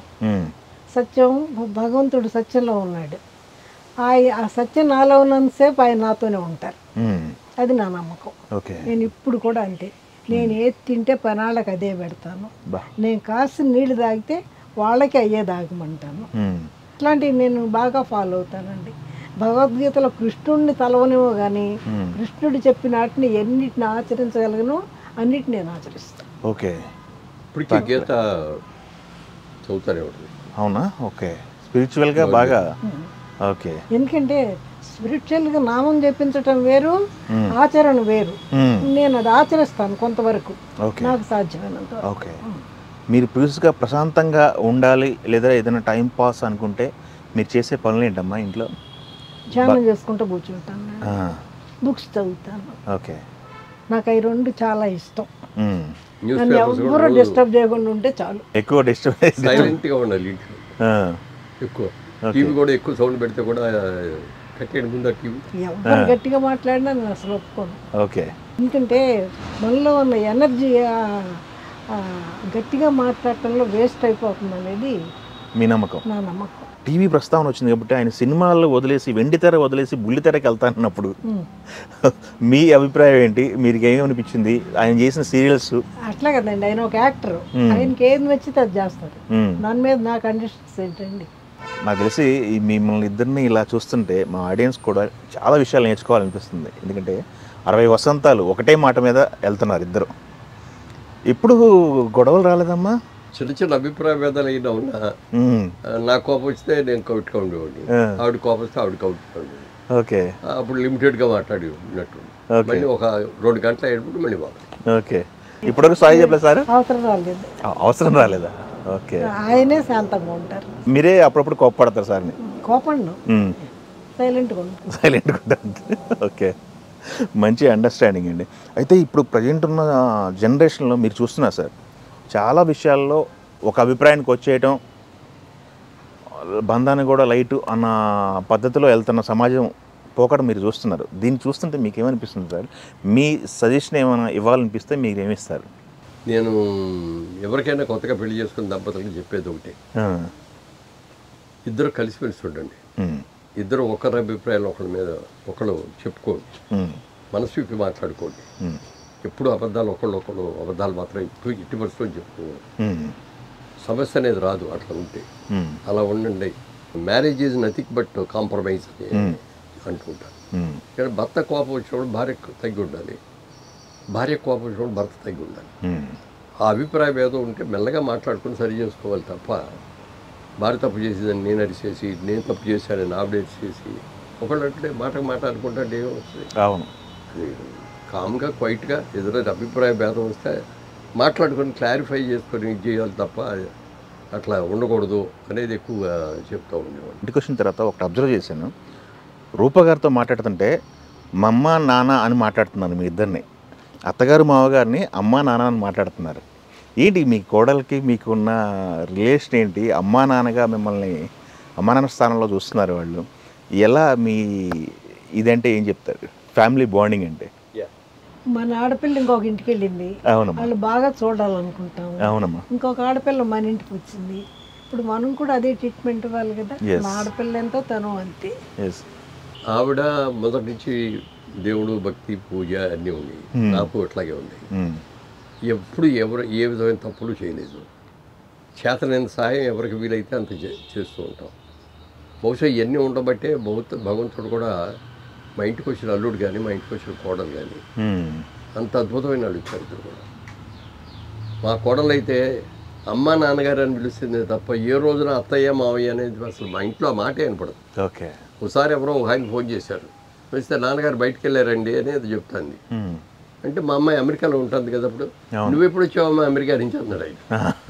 అంటే నేను మురళీమోహన్ గారి కోడలండి, బట్ అమ్మ నాన్న అని పిలుస్తాను, నాన్నగారు బయటకు వెళ్ళారండి. సూపర్.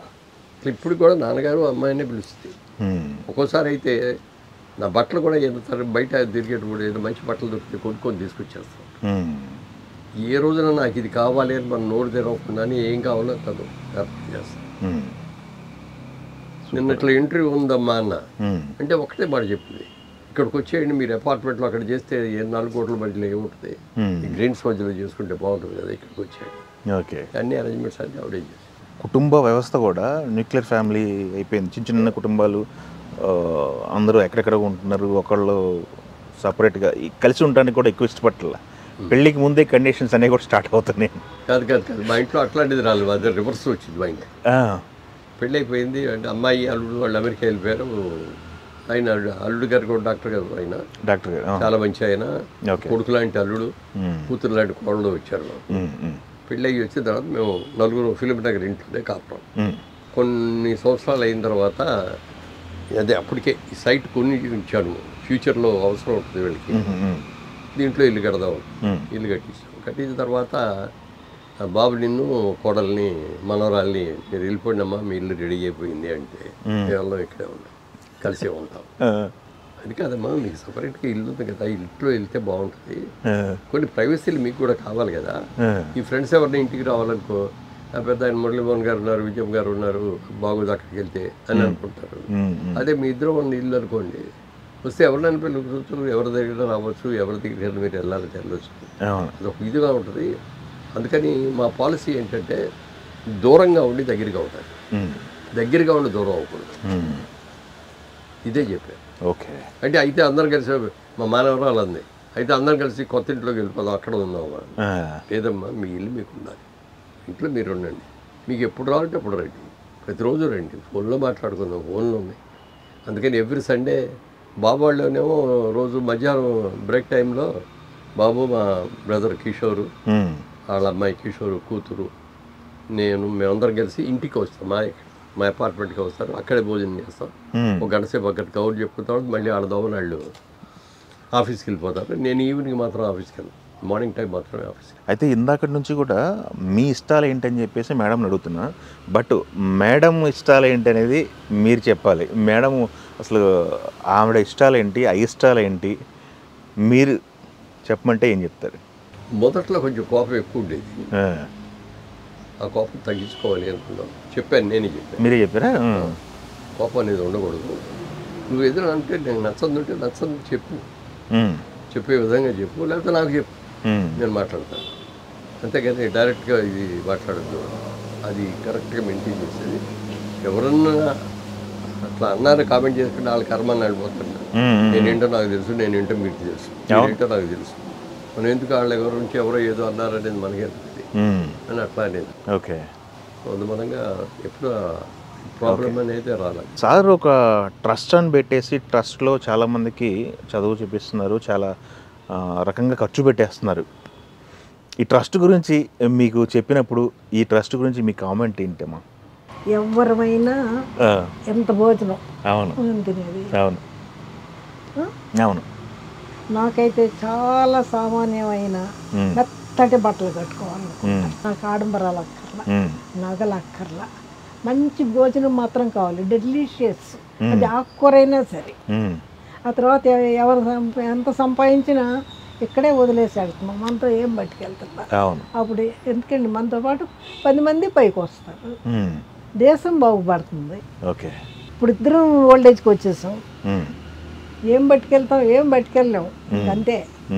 ఇక్కడ వదిలేసి వెళ్ళేది మంచి చెయ్యండి అంతే. ఓకే, సూపర్ అమ్మ. ఏది ఇష్టం లేదన్నారు మీకు? ఆడవాళ్ళంటే ఎక్కువగా మక్కువ, చీరలు కానీ నగలు కానీ ఎక్కువ మక్కువ ఉంటుంది అంటారు. మీకు అవి కూడా ఇష్టం లేదా? ఓ నెక్లెస్, డైమండ్ నెక్లెస్ పెట్టుకోవచ్చు కదా అన్న, కనీసం డైమండ్ గాజులో వేసుకోవచ్చు కదా, ఇంటర్వ్యూ కదా. నీకు నాకు ఇష్టం లేకపోయినా నువ్వేం చీర కట్టుకున్నావు, నువ్వేం నగలు పెట్టుకున్నావు అని చూసేవాళ్ళు చూస్తారు కదా. అంటే ఇక్కడ నాకు ఏ వద్దండి, ఎంత సింపుల్గా ఉంటే అంతే. అదే వచ్చేది కొంచెం కలర్ఫుల్గా ఉండాలి అంటే కొంచెం కలర్ఫుల్గా చేస్తాను. డ్రెస్ మీరే సెలెక్ట్ చేశారా? లేదు, ఆ డ్రెస్ సెలెక్షన్ బాగా చేసుకుంటాను. కొనుక్కునేటప్పుడు కానీ అసలు ఏ ఫంక్షన్కి ఇట్లా కట్టుకునేటప్పుడు కానీ ఓకే, రూపు కూడా అంటదే, అమ్మ భలే ఉన్నారు ఇవాళ, ఈ చీర భలే ఉంది. సెలక్షన్ బాగా చేసుకుంటుంది, చాలా జాగ్రత్తగా ఉంచుకుంటుంది.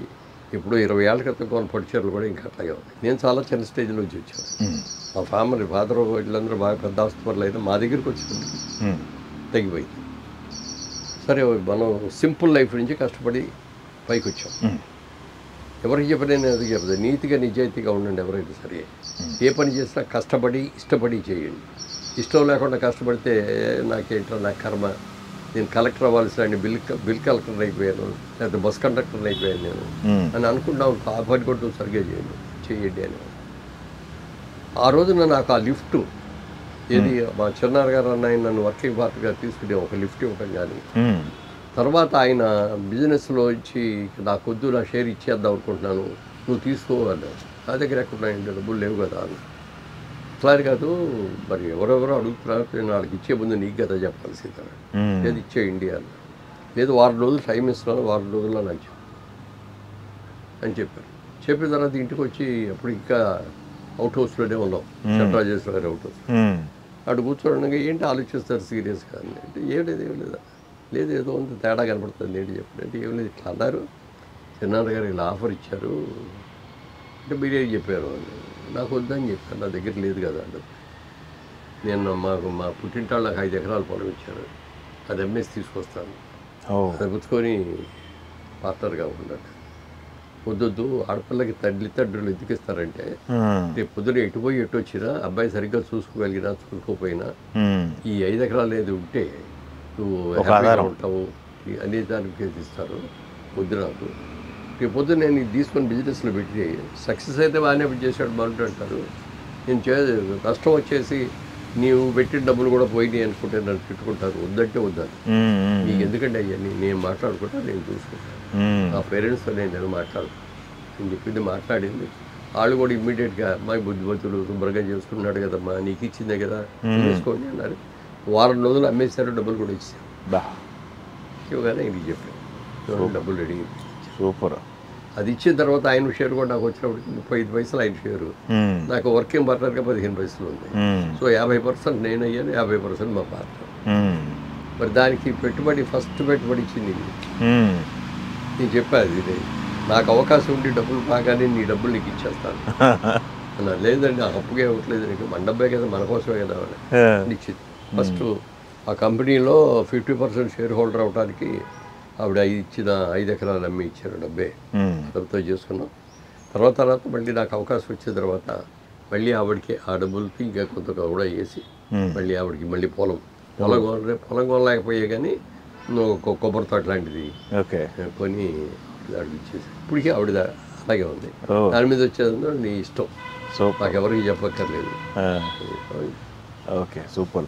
ఆర్థిక విషయాల్లో సజెషన్ తీసుకుంటారు కదా, చాలా డెసిషన్స్ మాట్లాడుకొని చేసుకుంటారు. ఓకే, ఈ ట్రస్ట్ పెడదాం ఉన్నప్పుడు కూడా నేను అప్పుడు అదే అడిగాను.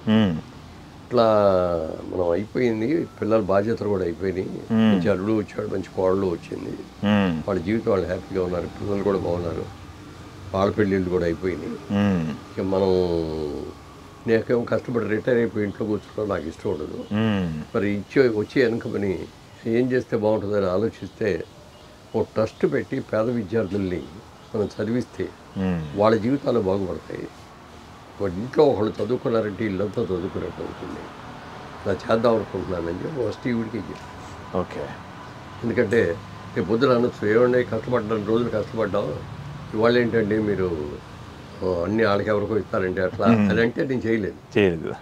అదేవిధంగా మా బాబుకి అమ్మాయికి చెప్పాను, నాన్నగారు ఇప్పుడు దాకా మీరు మాకు ఏమి ఇచ్చారో అది చాలు, మాకు ఇంకా మీరు మాకు ఏమి ఇవ్వక్కర్లేదు, మీరు హ్యాపీగా రెస్ట్ తీసుకోండి, లేకపోతే మీకు ఎక్కడ తిరిగారంటే అక్కడ తిరిగి రండి, లేకపోతే ఎవరికి మీ డబ్బులు ఇవ్వాలనుకుంటే వాళ్ళకి తీసుకోండి అని వాళ్ళు ఎంకరేజ్ చేశారు. అందుకని ఆ ట్రస్ట్ పెట్టి ఇంటర్మీడియట్ పాస్ అయిన తర్వాత ఏమవుతుందంటే ఒక డిగ్రీ కాకుండా ఇంజనీరింగ్ కానీ మెడిసిన్ కానీ ఏదైనా చదవాలంటే హ్యూజ్ అమౌంట్ కావాలి. ఎవరు కట్టుకోలేరు వాళ్ళు.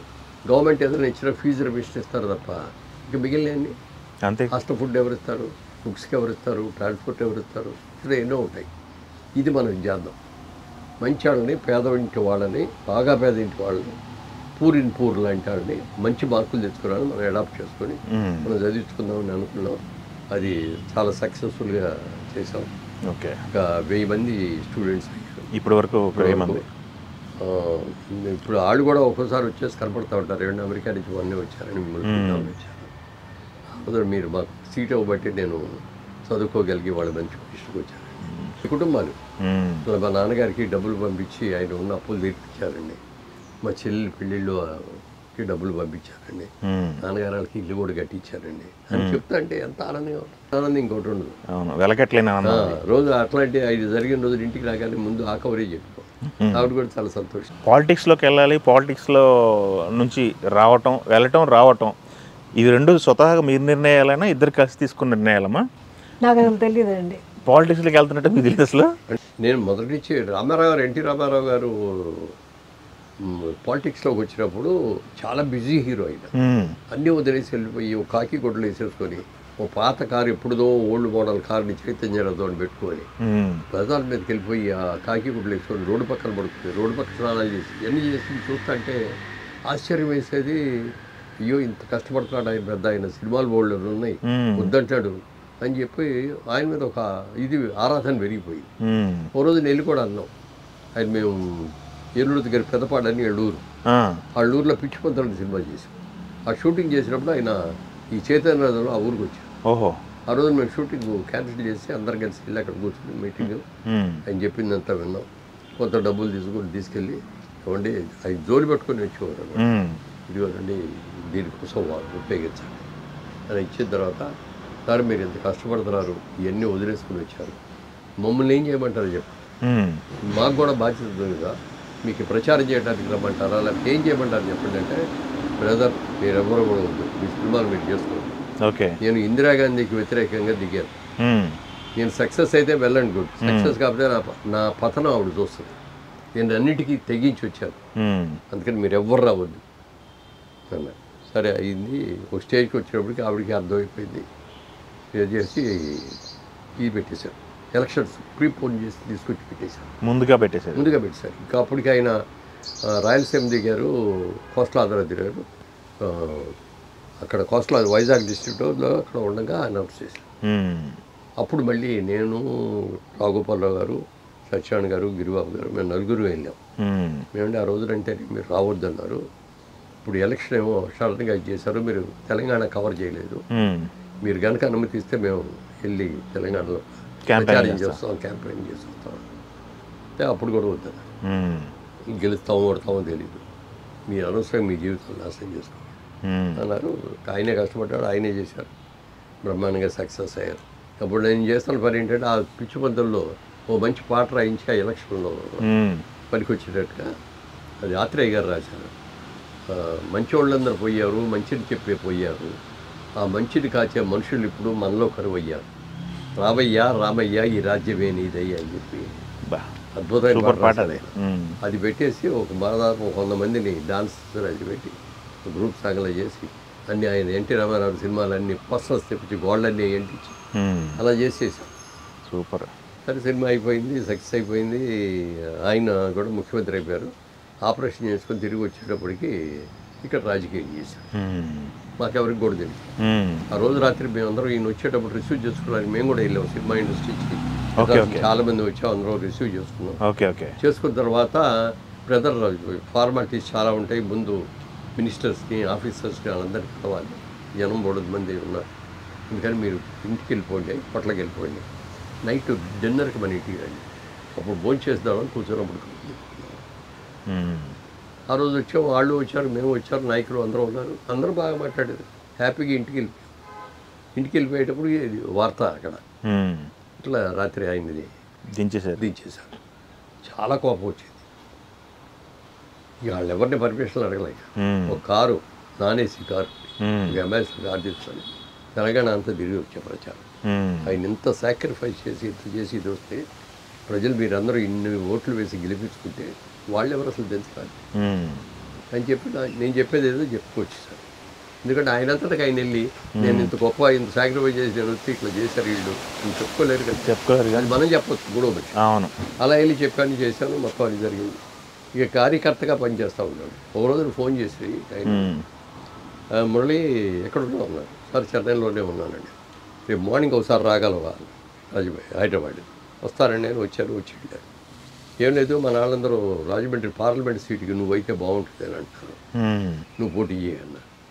సార్ నాకు పాలిటిక్స్ అంటే ఇంట్రెస్ట్ లేదండి, మా నాన్నగారు పాలిటిక్స్లో ఉండేవారు, ఆ పాలిటిక్స్లో ఉండటం వల్ల ఇంకా ఫ్యామిలీ సఫర్ అయ్యాం కొంత ఫైనాన్షియల్గా, మళ్ళీ అదే తప్పు నేను చేయాలని అనుకోవట్లేదండి వద్దండి. ఏం లేదు బాగుంటుంది చెయ్యి అన్నారు. సార్ టైం ఏమిటి సార్, మీరు ఒకసారి వచ్చి పిలిచారు ఇరుపెట్టాను సార్, లేదు ఏం బుర్ర బ్లాంక్ అయిపోయిందండి. సరే 4 days కావాలన్నావు కదా, 4 days తర్వాత వచ్చి ఓకే అని చెప్పి అప్పుడు కూడా 4 days తర్వాత వెళ్ళాను, వీళ్ళందరితో మాట్లాడాను, ఫ్రెండ్స్తో మాట్లాడా, మా నిర్మాతతో ఎవరితో మాట్లాడడం వద్దు, మనకి చేయలేము, పైగా నీ మనస్తత్వానికి అసలు అని చెప్పి 4 రోజులు అయిన తర్వాత తెలిసి చెప్తే ఇట్లా నేను ఇష్టం లేదండి, మీలాగా అన్ని త్యాగం చేసి నేను రాలేనండి, వాళ్ళ పిల్లలు ఇంకా సెటిల్ అవ్వలేదు, ఈ స్టేజ్లో నేను అది కాదని రాజకీయాల్లోకి వస్తే అక్కడ సక్సెస్ కాక ఇక్కడ సినిమాలు బాగుంటుంది, ఇటు కాకుండా ఫ్యామిలీని ఇది అవుద్దండి. Okay brother, it's all right, okay మీరైతే బాగుంటుంది అనిపించారు. తర్వాత బయటికి రాగానే చంద్రబాబు నాయుడు గారు పక్కన నన్ను ఉపేంద్ర గారు ఉండేవారు, సెంట్రల్ మినిస్టర్ ఒకటి చేశాను. వాళ్ళిద్దరు చెరో పక్కన కూర్చొని నన్ను బ్రెయిన్ వాష్ చేయడానికి చాలా ట్రై చేశాను. సార్ వద్దంటే వద్దని చెప్పేసి అలా తప్పించుకున్నాను అప్పుడు. కానీ అప్పటి నుంచి కార్యకర్తగా చేస్తూనే ఉన్నాను. మ్యూజిక్ పాటలు రాయించడం, రికార్డ్ చేయించడం కానీ, లేకపోతే కొన్ని ఆర్టిస్టులందరూ ఇచ్చి షార్ట్స్ లాంటి చిన్న యాడ్ ఫిల్మ్స్. ఎలక్షన్లు రాగానే ఒక కారు ఇది తీసుకొని మొత్తం ఒక 1 నెల రోజులు తిరిగి చేసాం. చివరికి మా అమ్మాయి పెళ్లి రోజులు కూడా అక్కడే ఉన్నాను. పెళ్ళి ఇంకా 3 రోజులు 2 రోజులు ఉన్నాయి. కమ్మపాటి రామ్మోహన్ గారు ఫోన్ చేసి, అమ్మాయి ఎలక్షన్స్ అవుతాయి, అందరం బిజీగా ఉన్నాం, పెళ్ళికి రాలేకపోతున్నామండి అని. మీరు రాపోయినా పర్వాలేదని ముందు మా ఆయన్ని పంపించండి, అవునా 300 మందిని పిలుచుకోవాలి అక్కడికి. నేను నా తోడుకోవాలి, మా తమ్ముడు భార్య పద్మజాలు ఉంది, వాళ్ళిద్దరు కలిసి పాపం అన్ని పర్చేజ్ అన్ని వాళ్ళే చేశారు, పెళ్లి పనులన్నీ వాళ్ళే చేశారు. పిలుపులు, పెళ్లి పిల్లల కంటే పిలుపులు ఎక్కువ, ఇంటింటికి వెళ్ళి పిలవటాలు చేయటాలు అవన్నీ కూడా చేసేసాం. మీరు వచ్చేయండి, మీరు త్వరగా వచ్చేయండి, కొన్ని మీరు ఉండి కానీ చేయట్లు ఉంటాయి అని అంటే అప్పుడు కరెక్ట్గా 3 days బిఫోర్ వచ్చి చేసాం. పెళ్ళి అయిన తర్వాత అక్కడికి అత్తగారింటికి వెళ్తారు కదా, సచివాలయం అవుతూ ఉంటుంది. అవును. ఇంకా ఎలక్షన్లు జరుగుతుంది, ఇక ప్రచారాలు జరుగుతుంది. విజయవాడ దిగ్గానే వాళ్ళు వచ్చారు, సార్ మీకోసం 4 మీటింగ్లు అరేంజ్ చేస్తామని రావాలండి. సరే మొత్తం ఎన్నింటికి పోయి మొదలవుద్దంటే 10ంటికి మొదలవుద్దండి, 12ంటికి వద్దండి అన్నారు. సరే 12 దాకా చేస్తాను ఉన్నా, ఈ లోపల ఇంటి దగ్గర నుంచి ఫోన్లు వస్తాను, వచ్చేయండి అందరూ అయిపోయింది, పిల్లలకి బట్టలు అవి పెట్టాలి రండి అంటే ఇక అప్పుడు వెళ్ళి ఫుల్ ఫ్రీడమ్ ఇచ్చారు, వదిలేసారు. అంటే ఆవిడతో సంప్రదించకుండా ఏ నిర్ణయం తీసుకునేవాడిని కాదు. పొలిటికల్ విషయంలో ఇందాక చెప్పారు, నాకు చెప్పలేదు అని చెప్పారు. చెప్పలేదండి, అసలు చెప్పకుండా కదా, ఆవిడ చెప్పాను, చెప్తే ఆవిడ కూడా ఉంది, మనకి ఎందుకండి రాజకీయాలు, మనకి ఎందుకు, పిల్లలు చదువుకుంటున్నారు, పైకి వస్తున్నారు, కష్టపడుతున్నారు, వద్దులేండి అని. నాన్నగారు అన్నారు, ఆయన బాగుంటుంది వెళ్తే బాగుంటుంది, వద్దులేండి ఫ్రెండ్స్ అడిగితే ఎవరు కూడా వద్దు అవన్నీ చెప్తే అంత తప్పుకొని ప్రచారం చేసా. మళ్ళీ చంద్రబాబు నాయుడు గారు పట్టుకున్నారు. అప్పుడు అడిగితే నువ్వు లైఫ్ సెటిల్ అవ్వలేదన్నావు, పిల్లలు పెళ్ళిళ్ళు కాలేదన్నావు, ఇప్పుడు అన్నీ అయిపోయినాయి కదా, పొలిటికల్గా ఫైనాన్స్గా కూడా బాగున్నావు కదా, రా అని మళ్ళీ రానండి వద్దండి. అప్పుడే చెప్పాను, నాకు ఇష్టం ఉండదండి, అందరూ ఇట్లా ఇష్టం ఉండదు అని అనుకుంటే ఎవరితో చేయాలి మేము పాలిటిక్స్, రౌడీలు ఉండాలితో స్వార్థపడితో చేయాలి. కొంతమంది మీలాంటి వాళ్ళు కూడా ఉండాలి, కొంతమంది అలానే పెట్టుకోండి చేయటానికి మీరు వద్దంటే వద్దని ఇంటికి వచ్చారు. ఇంటికి వచ్చేస్తే అప్పుడు కోట్ల శివప్రసాద్ గారిని కమ్మపాటి రాబాన్ని ఇంటికి పంపించి మీరు ఎలా అయినా ఒప్పించి తీసుకురండి ఆయన్ని అంటే, వాళ్ళు వచ్చి 5 hours అండి లేవకుండా అట్లాగే చెప్తున్నారు. చెప్తే చివరికి ఎక్కడో ఒక వీక్ పెట్టి సరేనండి అని. సరే నేను ఎందుకు 10 ఏళ్ళు బలైపోయాను, ట్రస్ట్ డబ్బులు అనేది దానికి ఖర్చు పెట్టేయాల్సి వచ్చింది.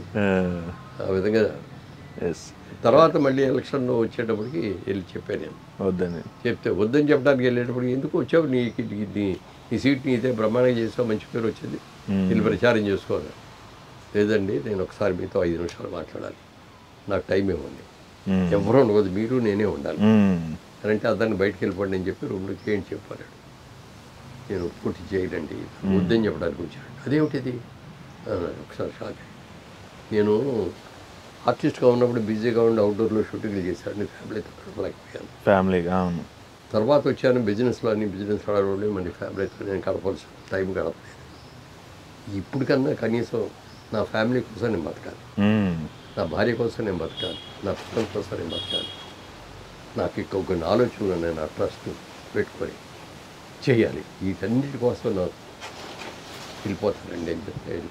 అలా కాదు నేను చెప్పడానికి కన్విన్స్ చేశారు ప్లీజ్ ఓకే మీరు మంచి నిర్ణయం తీసుకున్నాను బట్టి కాదని లేకపోతున్నాను, అలా బయటకు వచ్చాను. ఇప్పటికీ కూడా ఏదన్నా ఇండస్ట్రీకి సంబంధించి ఏదన్నా నిర్వహించాలి బాధ్యత అంటే కాదు అనుకుంటూ నిర్వహిస్తున్నారు. మొన్న కూడా చూసుకుంటే గద్దర్ అవార్డ్స్కి సంబంధించిన కమిటీకి సంబంధించి ఒక కీలకమైన వ్యక్తిగా మీరు ఉన్నారు. మన స్టేజ్ మీద కూడా మీకు ఒక మెమౌంట్ అవన్నీ రావటం జరిగింది. ఫిలిం ఇండస్ట్రీ ఇప్పుడు ఏపీకి సంబంధించి ఫిలిం ఇండస్ట్రీకి సంబంధించి కూడా చాలా వాదోపవాదాలు చర్చలు అవి జరుగుతున్నాయి. ఎఫ్టీసీ చైర్మన్ వాళ్ళు వీళ్ళు అని చెప్పేసి ఏపీకి సంబంధించి ఏమన్నా ఫిలిం ఇండస్ట్రీకి సంబంధించి ఏమైనా చర్చలకు సంబంధించి ఏమన్నా మీ దగ్గరికి వచ్చినాయా? వచ్చింది, నేను కూడా చెప్పాను ఒకసారి చంద్రబాబు నాయుడు గారి దగ్గరికి. ఏమండి మనమే పెట్టిన అవార్డులు ఉంటాయి బోల్డన్ని, నంది అవార్డ్స్ అనేది 50 ఏళ్ళ నుంచి ఉంది. ఈ నంది అవార్డ్స్ అనేది స్టాప్ అయిపోకూడదండి. రాష్ట్ర విభజన జరిగిన తర్వాత మీకు ప్రయారిటీస్ చాలా వచ్చినాయి. మరి అసలు రాజధాని ఎక్కడ ఉండాలి, ఇది ఎక్కడ ఉండాలి, ఇది ఎక్కడ ఎన్నో ఈ సమస్యల్లో చేయలేకపోయారు. మీరు చేయలేదు, తెలంగాణ వాళ్ళు చేయలేదు. గవర్నమెంట్ అవార్డు అనేది ప్రతి కళాకారుడు కోరుకునేది. ఇది గవర్నమెంట్ నుంచి ఇదిగో నాకు బెస్ట్ యాక్టర్ వచ్చింది, లేకపోతే బెస్ట్ ప్రొడ్యూసర్ వచ్చింది, బెస్ట్ డైరెక్టర్ వచ్చింది అని అనుకుంటే దాన్ని చాలా గౌరవంగా చాలా గొప్పగా షోకేస్లో పెట్టుకొని ఇదిగో నాకు ఆంధ్రప్రదేశ్ ప్రభుత్వం ఇచ్చింది అని చెప్పి గౌరవంగా చెప్పుకుంటా ఉంటే అలా లేకుండా అయింది. మీరు పెట్టండి అంటే రివైజ్ చేద్దాం అన్నారు కానీ చేయలేకపోయారు. అలాగే ఇక్కడ తెలంగాణలో కూడా అంత ముందున్న ప్రభుత్వంలో కానీ వీళ్ళు కానీ అందరితో కూడా చెప్తూనే వచ్చారు, ఎవరు చేయలే. రేవంత్ రెడ్డి గారు వచ్చాక మాత్రం ఆయన 1 year లోపల కరెక్ట్గా నిర్ణయం తీసుకొని చేయటం బ్రహ్మాండంగా చేశారు. పైగా తెలంగాణ రాష్ట్రం ఏర్పడిన దగ్గర నుంచి ఇప్పుడు దాకా కూడా అవార్డులు ఇద్దామని నిర్ణయం తీసుకొని అన్ని అవార్డులు ఇవ్వలేం కాబట్టి బెస్ట్ పిక్చర్ 3 సినిమాలు చొప్పున సెలెక్ట్ చేయండి అని ఆ బాధ్యత ఆ జ్యూరీ కమిషన్ చైర్మన్ చేసి 2014 నుంచి 2023 వరకు అయిన రిలీజ్ అయిన సినిమాలన్నింటిలో బెస్ట్ 1, 2, 3 సెలెక్ట్ చేసేది. ప్లస్ స్పెషల్ అవార్డ్స్ ఉన్నాయి, NTR award, Raghupathi Venkaiah award, B N Reddy award, Nagi Reddy Chakrapani award. వీటితో పాటు తెలంగాణలో కాంతారావు గారు అవార్డు ఒకటి పెట్టారు. తర్వాత అలాగే మన జయరాజు అవును. జయరాజు అని అతను హిందీలో సినిమాలు చాలా సినిమాల్లో హీరో చేశాడు. వాళ్ళిద్దరి పేరు కూడా పెట్టారు. ఆ పెట్టినప్పుడు ఆ అవార్డులు కూడా మేమే సెలెక్ట్ చేసాం. తర్వాత ఇంకో సజెషన్ కూడా అన్నాను. సి నారాయణ రెడ్డి గారు ఇక్కడ తెలంగాణలో చాలా గొప్ప కవి అండి, సినిమాల్లో అనేక పాటలు రాశారు. అవును. ఆయన పేరు మీద లేకపోవటం అనేది లోటుగా అనిపిస్తుంది. చెప్పారా మీరు? అది ఆయన పేరు కూడా పెట్టి ఒక గేయ రచయితకి ఇవ్వండి ఆ అవార్డు, మిగిలినకి కాదు. బాగా పాటలు రాసే ఒక గేయ రచయితని బాగా పైకి వచ్చిన వాళ్ళకి కానీ లేకపోతే కొత్తగా వచ్చి మంచి పాటలు రాసిన వాళ్ళకి ఇస్తే బాగుంటుంది అని చెప్పి ఇది డెఫినెట్గా ఇద్దాం. ఇది ఇద్దాం, ఇది ఒకటే కాదు, నాగేశ్వరరావు గారి పేరు కూడా ఇద్దాం, ఎన్టీ రామారావు పేరు తెస్తాం. కాబట్టి వాళ్ళిద్దరూ మూలస్తంభాలు తెలుగు సినిమా ఇండస్ట్రీకి. నాగేశ్వరరావు గారిది సి నారాయణ రెడ్డి గారిది రెండు నెక్స్ట్ దాంట్లో పెడదామని చెప్పి చెప్పారు. సీఎం గారు కూడా చెప్పారు. అలాగే ఇప్పుడు ఆంధ్ర నుంచి కూడా యాక్చువల్గా నిన్న జరిగి ఉండాల్సిన మీటింగ్ మళ్ళీ లాస్ట్ మినిట్లో ఏదో ఇది అక్కడ కూడా మొదలుపెట్టి ఇక ఎలా చెయ్యాలి అనేది ఉన్నాయి. ఓకే, సూపర్ అండి. మీరు ఈ వయసు గురించి పొద్దాలు మాట్లాడకూడదు, ఇప్పుడు కూడా యాక్టివ్గా ఉండి మీ సజెషన్లు అనేవి చిత్ర పరిశ్రమకి అటు ప్రభుత్వాలకు కూడా అందిస్తున్నారు. థ్యాంక్ యూ వెరీ మచ్ అండి. అలానే మీరు ఫ్యామిలీ కూడా ఎక్కువ టైం కేటాయిస్తున్నారు. విజయలక్ష్మి గారు, మీరు మీ జీవితంలో ఇన్ని వసంతాలు, ఇన్ని సెలబ్రేషన్స్ అన్నీ కలిపి ఒకసారి మీ పిల్లలు సెలబ్రేట్ చేయబోతున్నారు, దాని గురించి మీరేం చెప్తారు? 1000 పున్నములు చూసిన 1000 పున్నములు చూశారు. మా నాన్నగారు అమ్మగారు కూడా అట్లాగే 1000 పున్నములు చూస్తే అప్పుడు మేము చేసాం. అవునా? అక్క తమ్ముడు అప్పటికి వెళ్ళి సరిపోయారు. ఓకే ఓకే, మేమందరం కలిసి అది చేసాం.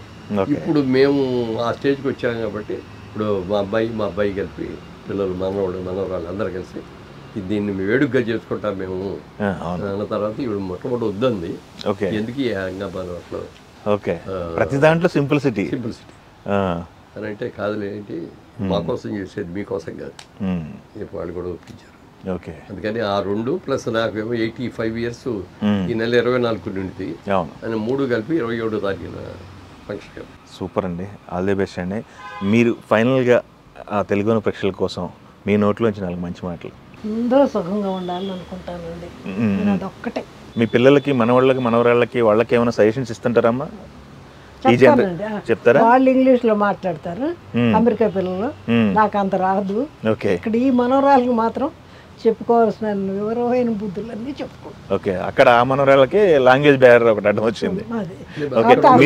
అమ్మాయి బాగానే మాట్లాడదు తెలుగు, మనోళ్ళకి మాత్రం ఇంగ్లీష్ తప్ప తెలుగు రాదు. ఓకే, ఏదైనా తెలుగులో అడిగితే అర్థం చేసుకొని ఇంగ్లీష్లో సమాధానం చెప్తాం. ఓకే ఓకే ఓకే, తెలుగు అయితే అర్థమవుతుంది కానీ మాట్లాడడానికి ఎక్కువ.